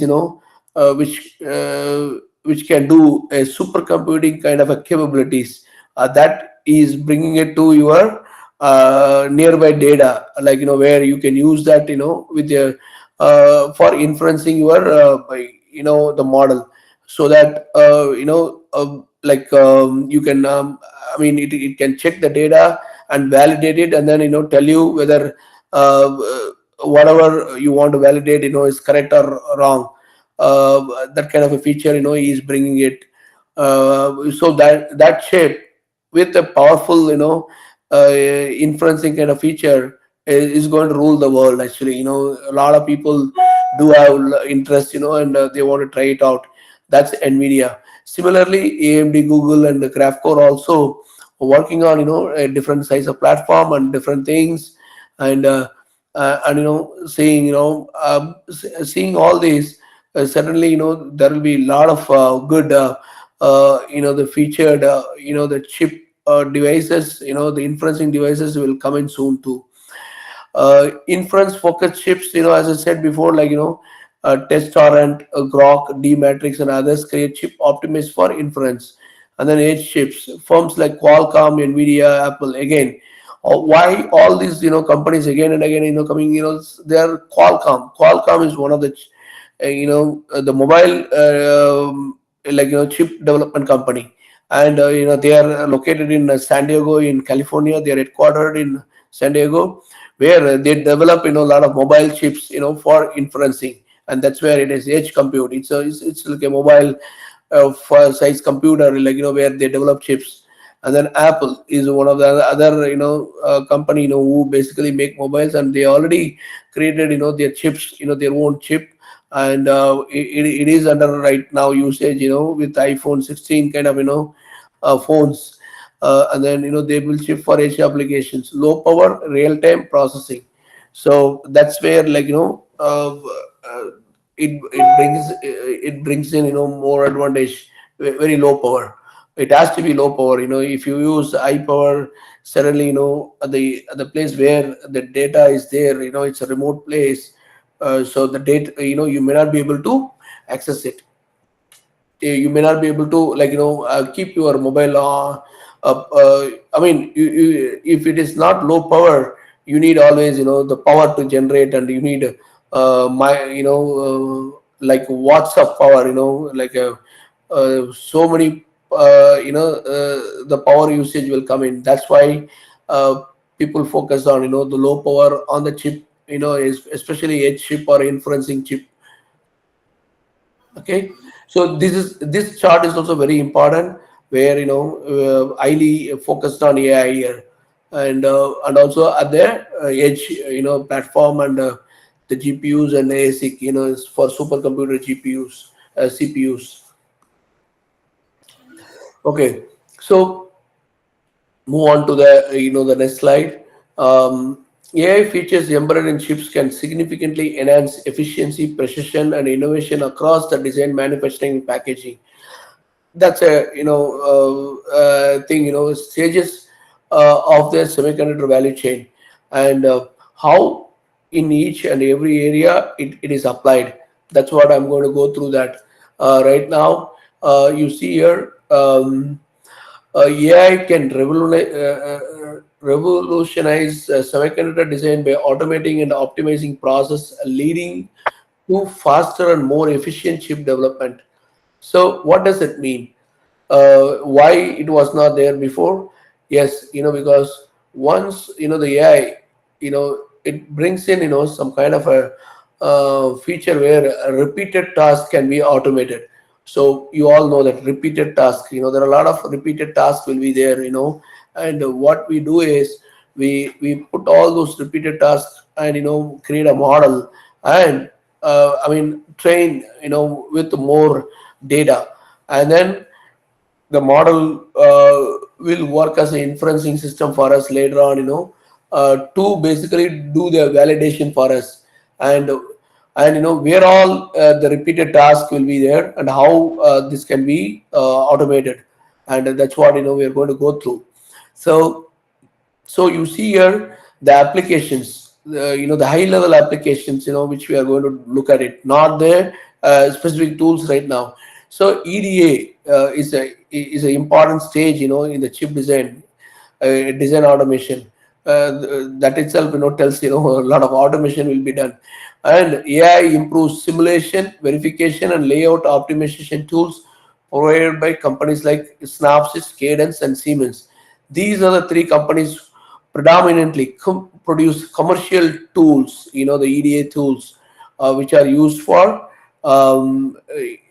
developing the chip, and basically simulate. There are a lot of simulation can be done, automated design of circuits and layouts for better performance and lower power consumption, and then AI based prediction and analysis for signal integrity, thermal issues and timing closure.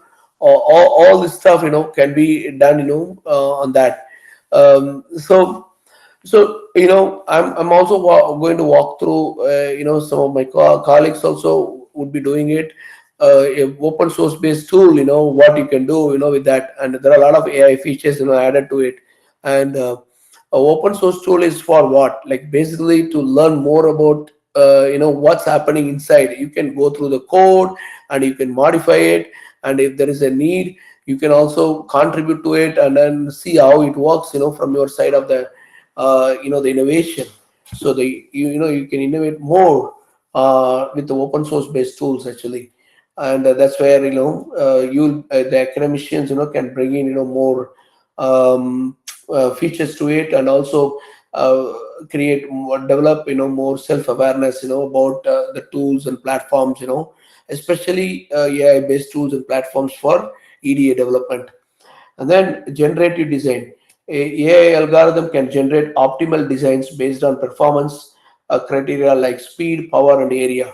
So this is very important for synthesizing a process in the chip area. The speed, and then the power. We are talking about what kind of electricity you'll be using it. And then area. The size of the chip. All the stuff. Very important too here. And then error reduction. AI powered tools can identify design errors early in the process, reducing costly iterations. What does that mean? If you see here, in your early process, if you find errors in the chip, you will save a lot of money on like the rest of the process, like a test. Remaining test and stress various testing and verification. And and you don't need to repeat all those too. And the AI powered tools these days can identify the design errors, whatever the human can make as part of the process here.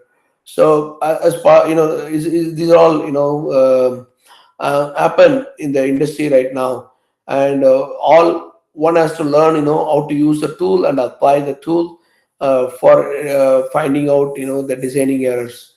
And this is very important too. And I'll be going through some of the design tools which are used for design corrections and all the stuff.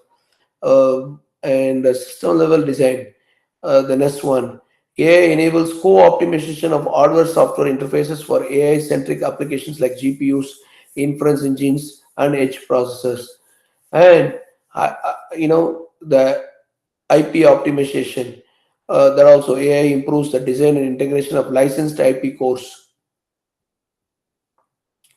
So what does it mean? There are some companies like ARM, RISC-V, and all those people. They do provide, the IP, special IPs. Even IBM and many companies are there. Who are providing that IP. You can, take a look at it and see, you know, what like like you can optimize some of the IP features, the core features using the AI based the design and integration tool. That also as part of uh, the design process in this chip development. Moving on, manufacturing. This is another ocean here, where the manufacturing is basically, as I said, the water fab and the real chip, the fabrication.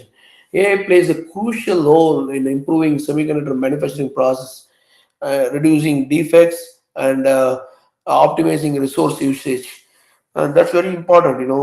When you the manufacturing process, there are a lot of resources. You will use mechanically as a platform, and for that, like definitely you have to use some kind of a the semiconductor uh, you know manufacturing process, which have been implemented. And we are going to go through some of the applications here. uh, Defect detection and yield optimization. AI models analyze data from wafer inspections to predict and identify defects early, enabling corrections during production. That's one important feature, which you have to look at it. And then predictive maintenance. AI monitors water fab requirement equipment, ASML's lithography machines. These are the things, very expensive to to implement. I mean, to deploy. I would talk about, like maybe millions of dollars. You need to invest. To set up ASML's lithography machines and all, to prevent breakdowns and downtime. And then yeah, that's where the predictive maintenance, always very important. For all your mechanical equipments, you need predictive maintenance, so that there won't be any downtime for that. Then your production things will continue. And then process optimization. AI tools, etching, deposition, and lithography parameters to achieve better accuracy and minimize errors in nanoscale processes. Um, they're also, like a kind of a complete procedure can be applied here, to tune the special things as part of this process. And then supply chain optimization. AI algorithm predict demand and optimize the flow of materials, components, reducing delays and costs. What does it mean? To make a chip fabrication and all, you need a lot of materials, thousands of materials you need, to club into it. And definitely the applied materials is a company who basically gets that done for us. And what quantity you need and how much you need for getting your the chip done, like depending on number of chips which you are going to develop. So that means what? You need to have all the materials, need to be there. There should not be very low material. All there should not be a lot of material, because if you have more material, you have to stock it, for some time, because we do not know when next time we are going to fabricate. So AI will help you to analyze and predict the demand and optimize the flow of materials and components, and reducing the delay further in producing your the final chip. And all the stuff will be there too. So there are tools and mechanisms already being used. And then smart data analytics. Machine learning process vast data set from manufacturing tools, improving decision making for wafer yields, material usage, and quality control. This also, like uh, another a key process in place for the the manufacturing, for small like for many tools which you use. And wafers yields and material usage and all the stuff. um, so certainly you will get to know more details in a later chart, as well as my colleague in the next presentation will be presenting about this too. And then lithography simulation. As I said before, the ASML lithography machine is very powerful, and AI simulates patterns on wafers to optimize lithography performance without physical testing every pattern. So that also, like, AI can be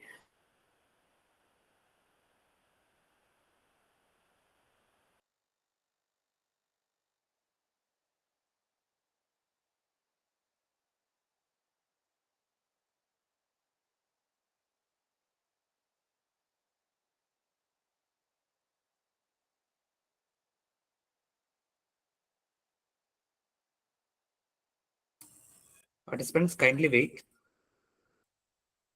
There will be the network issues.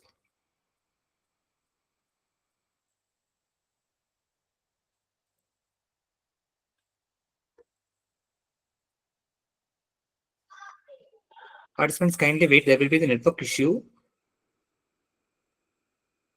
Speaker will join soon. He left the meeting due to the network issue. He will join soon. Kindly wait for it.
Sure, sir. We will share at the last, sir.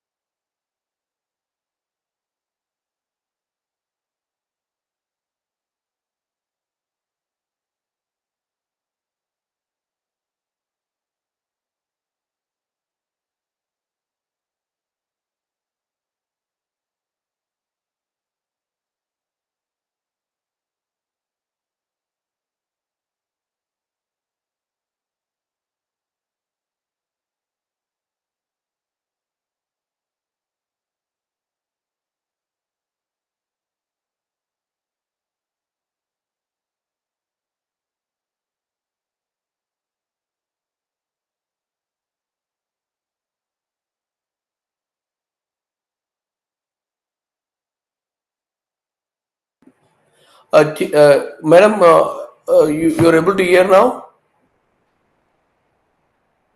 Hello? Yes, sir, you're audible. Sir, you have joined the meeting, sir. You have Oh, joined the meeting. okay, sure. Looks like something happened, and my network blew away. Hold on. Yes, sir. Let's see whether. Hello, sir. Yeah, I'm here. I'm here. I'm trying to. Yes, yes. Okay, sir. Okay, sir. I'm trying to share my screen. Hold on. Yes, sir. Okay, sir.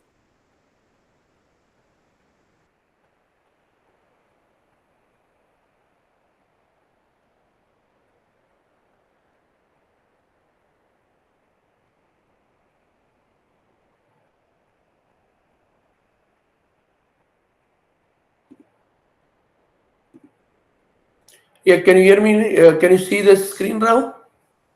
No, sir. And now we can see the screen, sir. Oh, okay. Thank you. So I do not know when I got disconnected. Can you tell me, we were discussing about. This slide only. This Oh, slide okay. only, sir. all of a sudden, yeah, the packaging. Okay, yeah. Yeah, let me repeat that. The packaging, the special area, there are a lot of opportunities are there as part of the packaging too. And, there are a lot of work need to be done, as we go from, as a bigger size chip to the smaller size chip. We know like, 180 nanometer we have seen, 130 nanometer we have seen, eFabless kind of companies who are even providing 130 nanometer, even they are planning for 90 nanometer for free of cost, for academicians, for exploration and all. And and now the industry is going towards 2 nanometer and 3 nanometer. Think about it, so much advantage, I mean advanced, features have been added to it. That means what? Definitely there will be a lot of work in all these areas.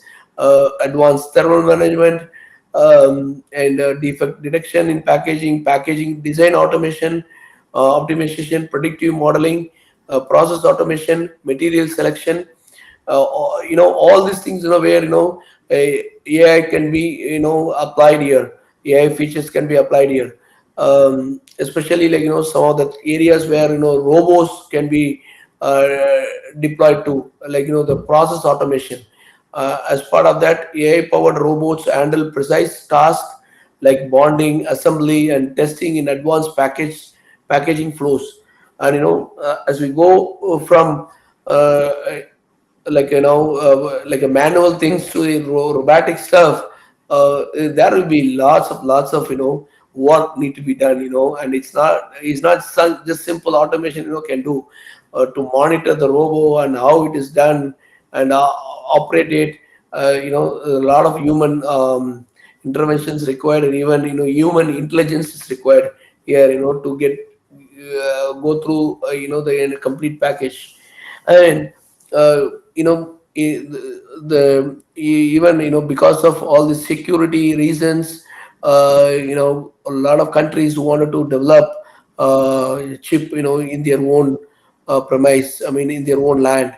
And that improve, I mean that more more opportunities for people. So these are all the things you need, like we all need to understand and see what are all the feature, I mean, what are the future possibilities, with the chip designing, development, and manufacturing, in India. And probably like India will put together certainly some of the platform very shortly, as part of that too. I do see that the Indian government working with the CDAC and METI, they have a very good the plan in place to do designing as well as manufacturing, and also at the same time developing many people with the technology, whatever I'm talking about here, the one the complete flow, the supply chain flow on the VLSI, and design part, manufacturing part, and packaging part. Okay, so as I said, like what we have been talking here is, the benefits also very important here as part of the AI intervention here. The speed, cost reduction, scalability, and quality. These are the four things always you have to think about it. When you develop anything, and the speed, accelerate design iteration and production timelines. Instead of taking like a 6 years, you can reduce to like 6 to 1 year or something, to make your chip available for use, for the market, for the customer. And then cost reduction, cuts down on waste and manufacturing errors. That's where your chip, the end price will be very reduced. And then scalability makes high precision tasks scalable for mass production. Like we're talking about edge compute, we talked about it, right?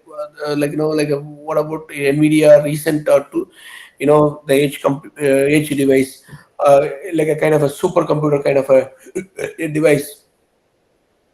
They are going to produce millions of the edge devices, millions, because everyone at your desk maybe used, by using that, like a Raspberry Pi kind of a device. What do you think? How many millions, will be produced, for the Raspberry Pi? It's similar to that. That's what, the scalability is very important too. How do you scale? How much you scale? And then quality. Certainly, the quality is very important. The reliability and performance of the chips through enhanced analysis and optimization. You got to have a high quality product. Otherwise, it won't.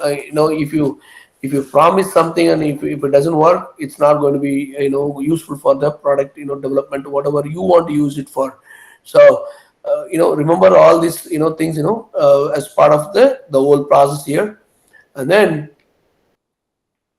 uh, the libraries and tools which commonly used by all these companies, which I'm going to walk through quickly. And let's see, like one by one, and what tool you get to have access, and all the stuff I'd like to hear also. So electronic design automation, when you talk about it, leading EDA companies, we already talked about it. Basically, for the a complete,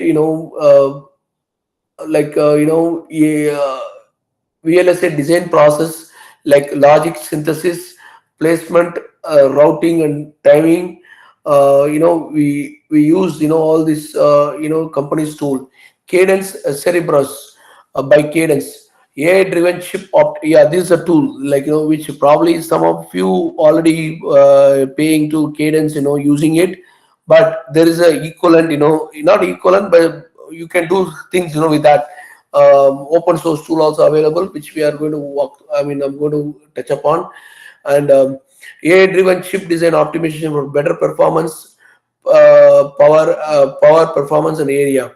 And we call it PPA in a short form. Automates RTL to GDS2 flow using reinforcement learning.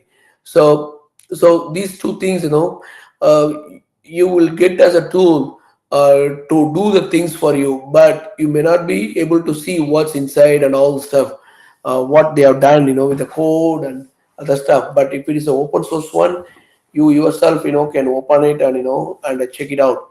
And Synopsys DSO.ai, design space optimization, is an AI powered tool for exploring design trade-offs to achieve optimal performance, power, and cost.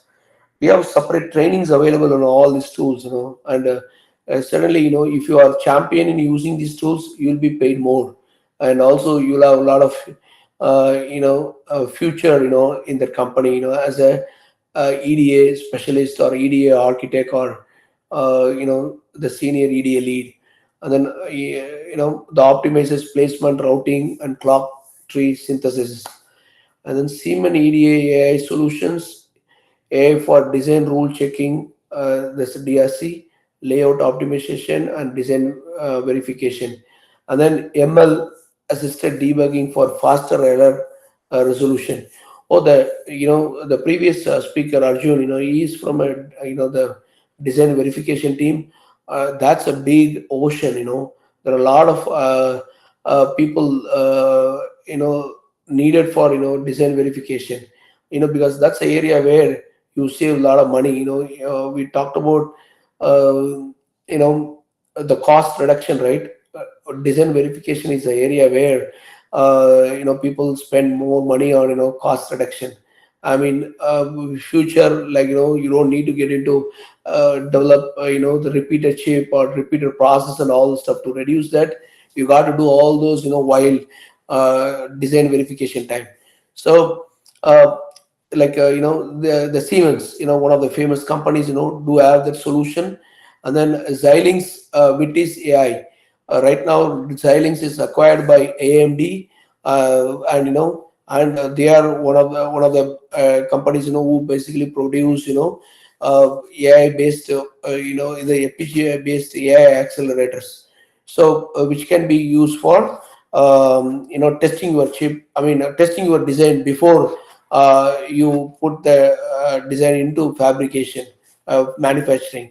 And Xilinx Vitis AI tool is a perfect tool for you to learn too. We have some teams available to teach all these tools and everything on that too, for your usage and other stuff. And then simplifies AI model deployment on FPGAs commonly used in edge devices. As I said before, edge device, the key area where people are focusing on, and a lot of opportunities also going to be there for the edge device, because many regions, many cities, smart cities, and many industries, like nearly 23 industries, need a lot of small devices for their day-to-day process with AI powered features. And for that, edge device is going to be very, very important. And companies like Nvidia or AMD, will continue to produce, multiple edge devices with features.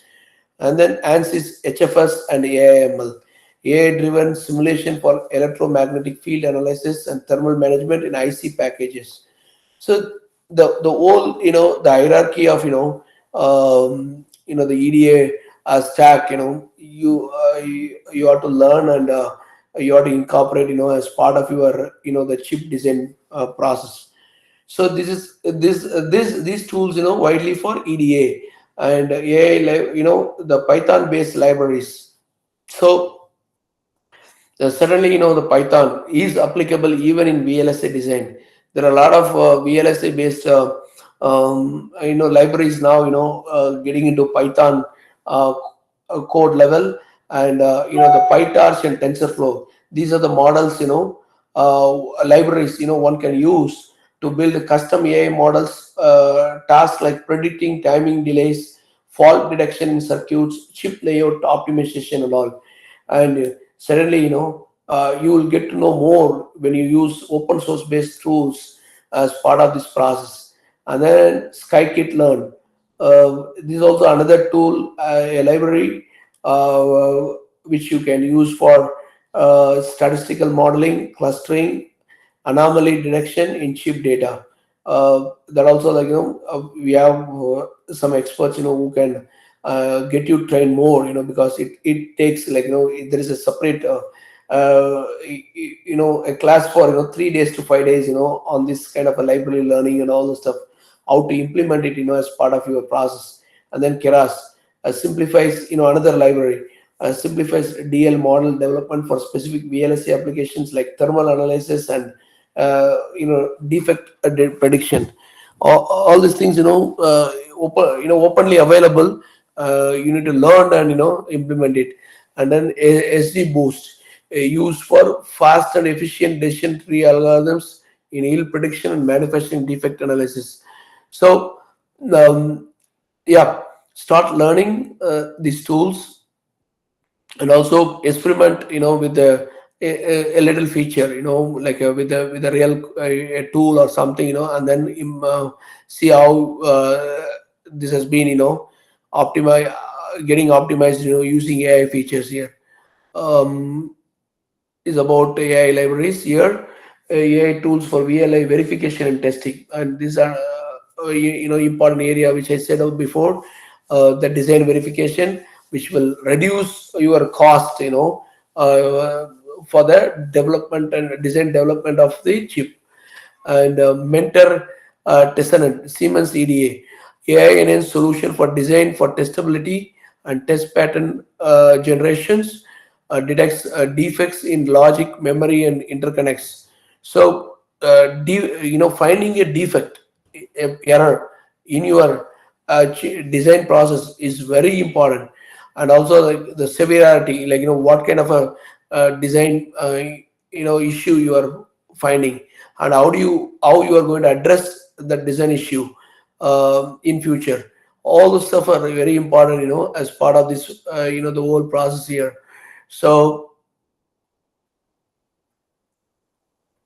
what I would like to tell you is actually, like, these are the tools, like, already, like, you may be working with the companies, and probably, like, you can bring in, the special experts as part of that tools, and learn more, and probably, like, get into, some kind of a specific area and address it. Like, for example, Arjun, he is working for a industry in India, where he brings in a lot of tools experience as part of that too, the specific company tools and all the stuff like that. Several people are there, like whom we can tap and and get some good skill on these special tools like Cadence Modus. That's another tool leveraging AI for test compression and yield learning. And then Deep Chip, a community driven platform for integrating AI into chip testing. So Coco TP is another tool also. So the Deep Chip, is basically community driven. It's basically, that means what? There are certain communities, who are openly making it available. You can also take a look at it and see how this can be used for integrating AI into the chip testing. And then ML driven fault simulation, machine learning. Machine learning and deep learning are the key things, where as part of the AI component, one can learn. And libraries like TensorFlow or custom ML models are used for predicting fault coverage. They're also like, you can use it too. So everything, AI in chip, chip design, manufacturing, and packaging, and ML, DL, and using robotic, for uh, you know doing the the fab related work and all the stuff. Very important, and it's going to be the future, of that. And then AI powered tools for physical design. So we talked about open source, right? Here it comes in the open road, the open source AI driven physical design tool for RTL to GDS to flow automation. uh, you know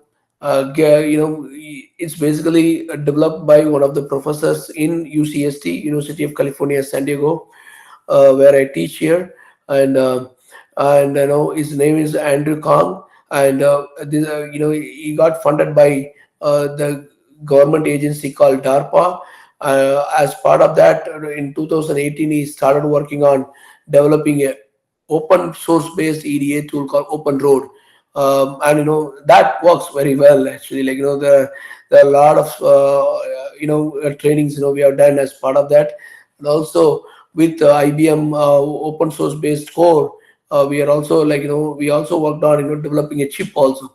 Everything you can do using the open source base too, uh, without spending single money on buying a license and all the stuff.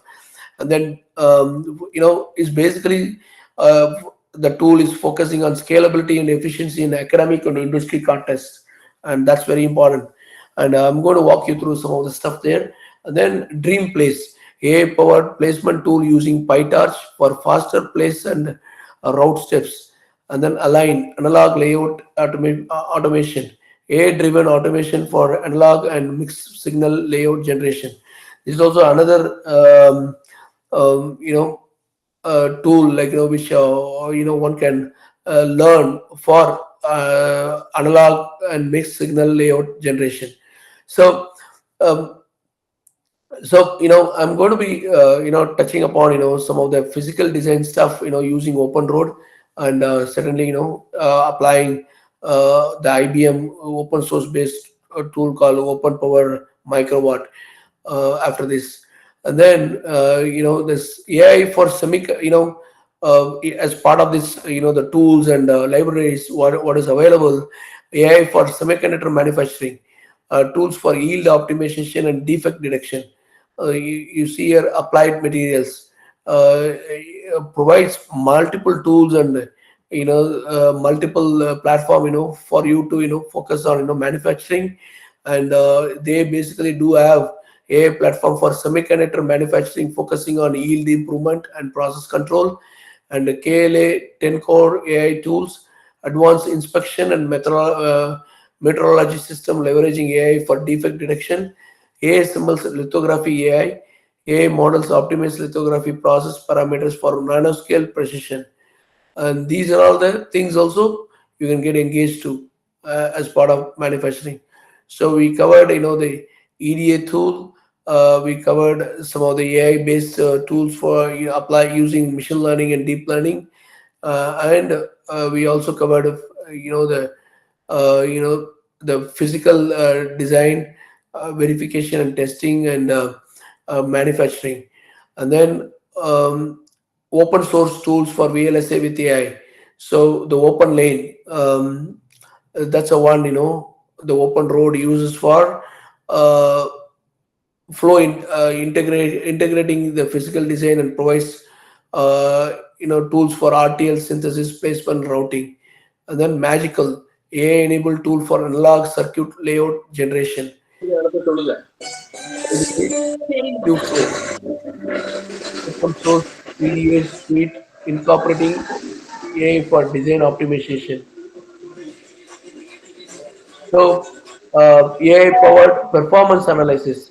That is also another set of tools which you can use from ANSYS, Cadence Supertech, Apache Power Artist. Somebody is on the phone. Or can you go mute, please? Hello, hello. Excuse me. We request Ms. Madhavi Raj to be on mute.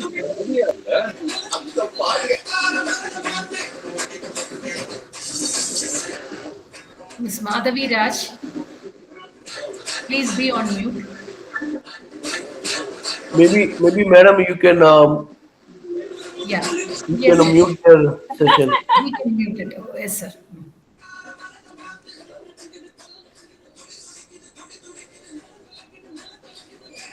நல்ல காமெடியா தான் எடுத்திருக்காங்க அண்ணா இவனுக்கு ஒரு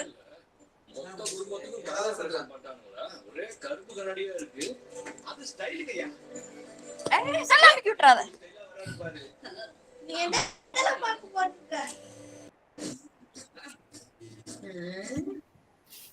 Ma'am, you can eliminate Methavi Raj from the meeting. Okay, now he is on silent. Okay, fine. Okay, back to the presentation here. So, all these tools, it takes, years, I mean, like a special knowledge, need to be acquired. And, especially this performance analysis and all, very demanding in the market, because of, the chip performance, very important, the power, the time you save, to get your product done, very important, that's why the performance is, uh, you know, like a performance stack itself, a huge one.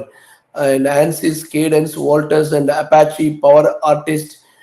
These are the tools, definitely, will help students and faculties, to fetch more information on that. So, let's see what we can do with all these things, later on. And then research-oriented AI tools, MATLAB AI toolkit used in academia and research for prototyping AI solutions for VLSI, circuit AI frameworks, custom AI models for circuit simulation, timing analysis, and fault diagnosis. So with this, I'm going to walk through the industry thing, what's happening right now.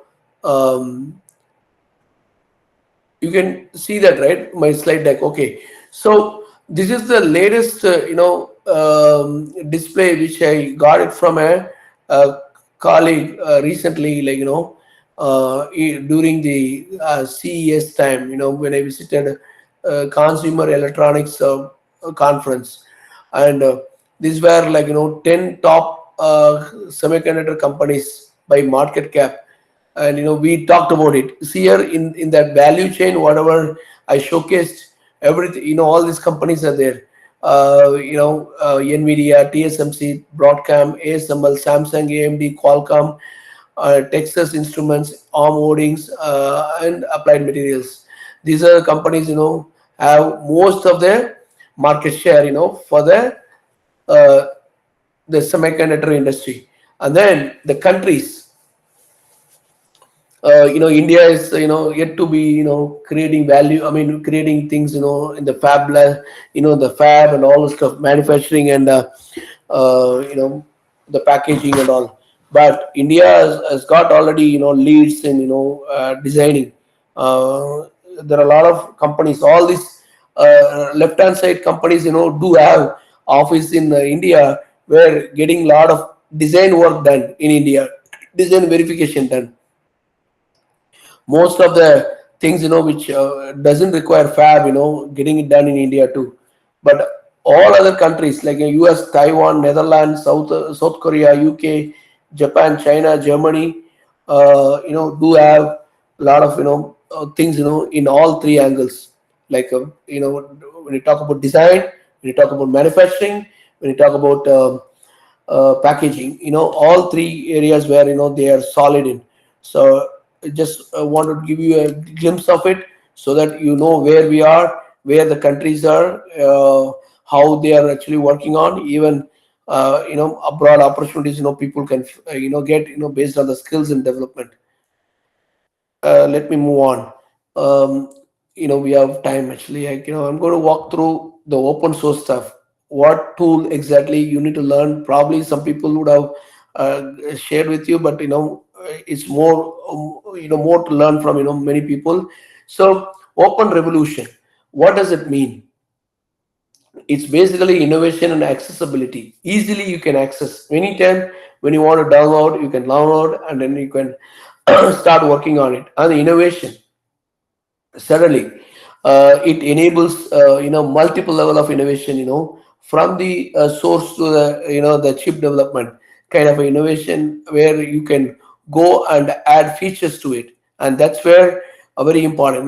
The chip development is a complicated stack, and one cannot do just like that without any examples or samples or something. And there are uh, complete codes, I mean, available for you to go and take a look and modify, and do the things as per your need and as per your requirement. The complete platform we are talking about here. So here IBM is one of the companies who basically make I mean design chips for the last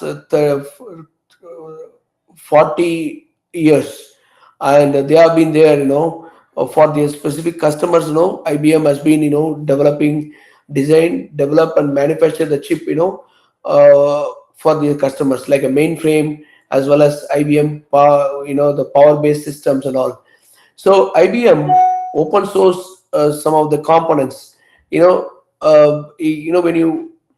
When you have a chip, you need to have a kind of an instruction set, for the chip. And there is something called ISA, instruction set architecture. IBM has got like 8,000 plus instructions, as part of that the Power ISA, which IBM open sourced it. Some of you may not know about this, and it is available, openly available platform, which you can go and take a look. Even the all kinds of instruction, whatever we are talking about, everything is available for you to see. Even the power 10, the inferencing feature called matrix multiplication, as part of ISA, it is open source. You can check the instruction, how the instruction is there and how it has been defined and all this stuff. So take a look at it, and start working on looking at that too, like immediately, because it's an open source platform. The ISA is completely open source. And in addition to that, IBM also open sourced a soft core, a chip, which is called Microwatt, a lightweight open source implementation of Power ISA. Using the Power instruction set architecture, we open source, the complete, a platform, for you to go and, make your own chip. How do you make your own chip? Now we've gone through that. Like you can work with open road kind of a tool to make a chip. Like from RTL to GDS2 flow, and then send it for fabrication. Using eFabless kind of a the free fab provider on the internet through the Skywater program, which already Arjun mentioned it. But here is the process here, which I'm going to talk about it. and the customizable and the scalable processor design for various applications, and then community-driven development and support for academic commercial use cases, and then compatibility with open source tools and ecosystems. So these are the key features, like as part of this the chip, whatever we are talking about here. And then the benefits, certainly it is actually, this can be used for IoT device. You can create your own IoT device using this open source based chip too. Like you should have a kind of a plan in place to put together on this. Okay, so when I talk about Power ISA, the Power Instruction Set Architecture, which got open source, you take a look at it. So the history of Power ISA. So the Power One chip, which I said, where I started working with IBM, Power 3 chip, and all this ISA is separately available, and it has been contributed already to the open source platform, so people can take a look at it. And then the latest one, what we have right now, Power ISA 3.1, that is where the Power 10. The Power 10 is actually the version of the chip IBM produced already, and which is in the market right now, for the enterprise world. So it's a compliance one, like it's already compliant with all the previous the Power ISA platform. So you can, if you need a link of this, the Power ISA, I can send it to you in a separate email or something. This is very important. First, you need to know what is available, as part of the instruction set, and also you can add the AI-based instructions. That's a feature here. Once you know what are all the instructions available, AI-based instruction you can add, and you can add a feature to it, and you can add a library to it, and all the stuff. And that's the beauty of the open source based platform. One of my the IBM colleague, Peter Hofste, he did discuss recently about adding a new the neural network based the instruction set as part of this Power ISA. So that also, like maybe I can share if you are interested to learn more about it, so that you will know from the code to the chip fabrication level, the knowledge here. So this chart is very important. Please take a snapshot if you have if you want to make it available. This is very important. And the power.org, where you can get more details on that too, where to download, and what to look for, and what is the future. The future of power is actually is very bright right now. There is a plan in place to develop a Power 11 chip with completely the AI driven, and kind of a thing. The market is going on. And take a look at it, and let's move on. Open road. So we talked about it, and we also talked about where it got founded. It's San Diego in California in the US, and is an open source tool chain for digital ASIC design, automating the entire RTL to GDS2 process up using all kinds of AI tools. And you can go and take a look at it. What are all the AI features applied? Whatever we talked about, some of that commercial tools, maybe using that kind of a thing. And already, it is also available as in the form of open source too. Reduces cost and complexity barriers in chip design. The main goal, innovation. You can innovate a lot, going through that, because it's already a collaboratively, the platform is available for you to use. And then the open road key features, end-to-end workflow from RTL synthesis to GDS2 layout generation, and open collaboration, freely accessible with a global community contributing to development, cost effective, eliminates need for expensive EDA tools. Like we talked about, the Siemens tool, Cadence tool, Synopsys tool, Mentor Graphics, like that. Many people do sell, commercially. And this professor worked with the US government and brought down that into a kind of an open source tool for making it available for startups, educators, and researchers who cannot afford millions of dollars, to buy the libraries and tools. And also, you can also take a look at the tool, internal information by downloading the Open Road platform, Open Road, the complete tool set into your server or into your laptop, and try out, your own, the EDA flow automation with microwatt, the IBM's open source based chip flow, which you can also download, and you can integrate both, and make a chip on your at your own time, and at your own basically knowledge, with your knowledge, developing your own knowledge. This will help many students also. This is very important for today's semiconductor hungry. Like there are a lot of countries right now looking at skills. The skills are can come in only when you have various people deliver the talks related to the tools and libraries. So tools and libraries, in all areas, like the design, manufacturing, and packaging. Three important areas. Remember that the keyword: design, manufacturing, and packaging. So as I said before, you can integrate both open power and open road. Synergy between open power and open road, integration potential. Use open road to design custom chips powered by open power ISA.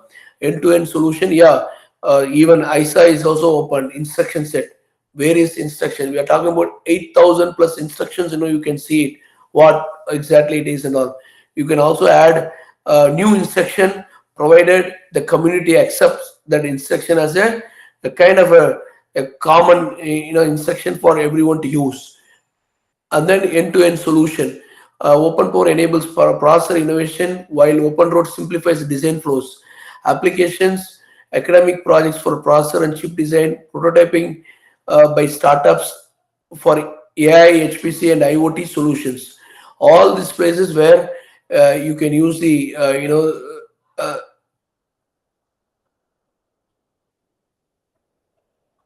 the platform, Open Power and Open Road.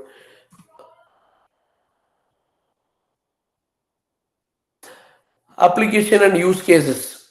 So as I said before, academia, much many academicians already using it, and also from the UC San Diego, and there are already teach a 40 hours course on this, and people start using some of the systems online, where they have all these setups available too. And then startups and industries also, do work with us to take this platform to the next level by contributing to it, and also applying more skills to it. And basically you have to make this tool more better, adding features to it, and deploying it on different platform. That also very important too. And also you see here the nanometer every day, every year, is all changing from 180 nanometer to, in my last 10 years experience, I see 180 nanometer to a 2 nanometer kind of a chip, like a nail set chip. Industry is changing. For everything, we need to change the platform too. Even the Open Road will fit into that kind of a platform too in future. But right now, as I hear from my colleague Dr. Andrew, it can support under 24 nanometer or 13 nanometer kind of a platform. So using Open Road, you can build a chip. Okay, so community and ecosystem, that's very important. There are a lot of active developers contributing to this, and you are welcome to contribute, and also you can welcome to go try it out. And both Open Road and Open Power is a community driven project. And there are thousands of people already participating in this community. And we have a Slack channel. We have like a kind of a GitHub repositories for both. And people can go take a look and see how they can start contributing to this kind of a AI based. It's all AI driven, because as I said before, like inferencing chip, definitely you need AI capabilities. Already IBM implemented the new instruction set for that. That is also available as an open source one. You can go and take a look at it. And then you can buy and the Open Road for building your own chip using the EDA platform, special EDA platform. With this, I'm going to close here. Open up for the question and answers. Thank you, sir. Participants, any queries? You can unmute yourself or you can type in chat box. Very good evening, sir. Yeah, hello, Mr. Neeraj. Go ahead, please. Sir, is there any content available so that we can learn how to use these open source software? Any link Yeah, you can provide? yeah, definitely. Madam, I will send it to the organizing committee and you can take a look at it. Sure. Sir, such a wonderful lecture I have attended today. Thank you very much, sir. Thank you, sir. Yeah, and we do have courses available on these open source tools too. Let me know. Yeah, anybody is interested, they can take a deep dive and practical approach on it. So Sir, please sir, share it, please sir. share. Please share, sir. Definitely we will learn. Sure, sir. We will share, sir. Okay, sure. And also, I will drop my email ID here, and you can Yes, sir. reach Please, out sir. for any future things and future presentations and all the stuff. Let me see how I can chat here. Hold on. Thank you, sir. Thank you, sir.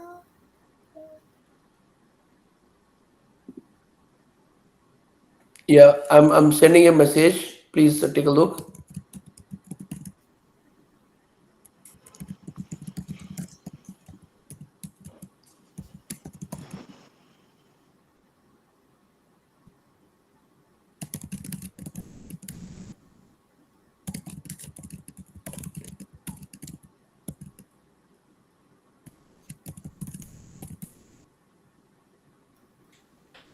Okay, thank you very much, PSNA, for setting up this environment for nearly like 160, 170 people are here. Very good. Thank you. Thank you, sir. Thank you, sir. Thank you, sir. Thank you, Thank sir. Thank you you, very sir. much. Thank you all. Thank you, sir. Thank you. Thank you, sir.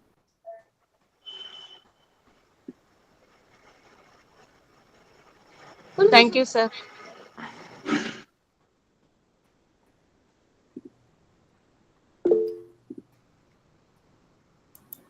Any other queries? Or shall we wind up?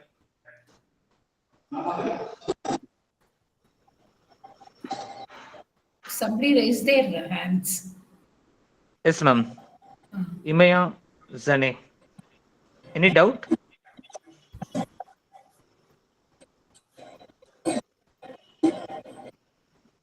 Roja, ma'am, any doubt?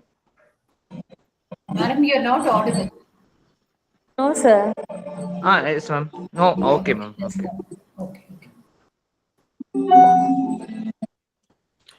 Okay, participants, kindly fill the feedback for the day 2, which is posted on the chat box. Thank you. Thank you so much, sir. Ganesan, sir. Yeah, thank you. Thank you, sir. Thank you Okay, so sir. much, sir. Thank you, sir. Thank you all. Thank you for joining Thank us. you. Bye. Thank you for joining us, sir. Shall we stop the recording, ma'am? Yes, sir, we can stop the recording. Okay, ma'am. Thank you, ma'am.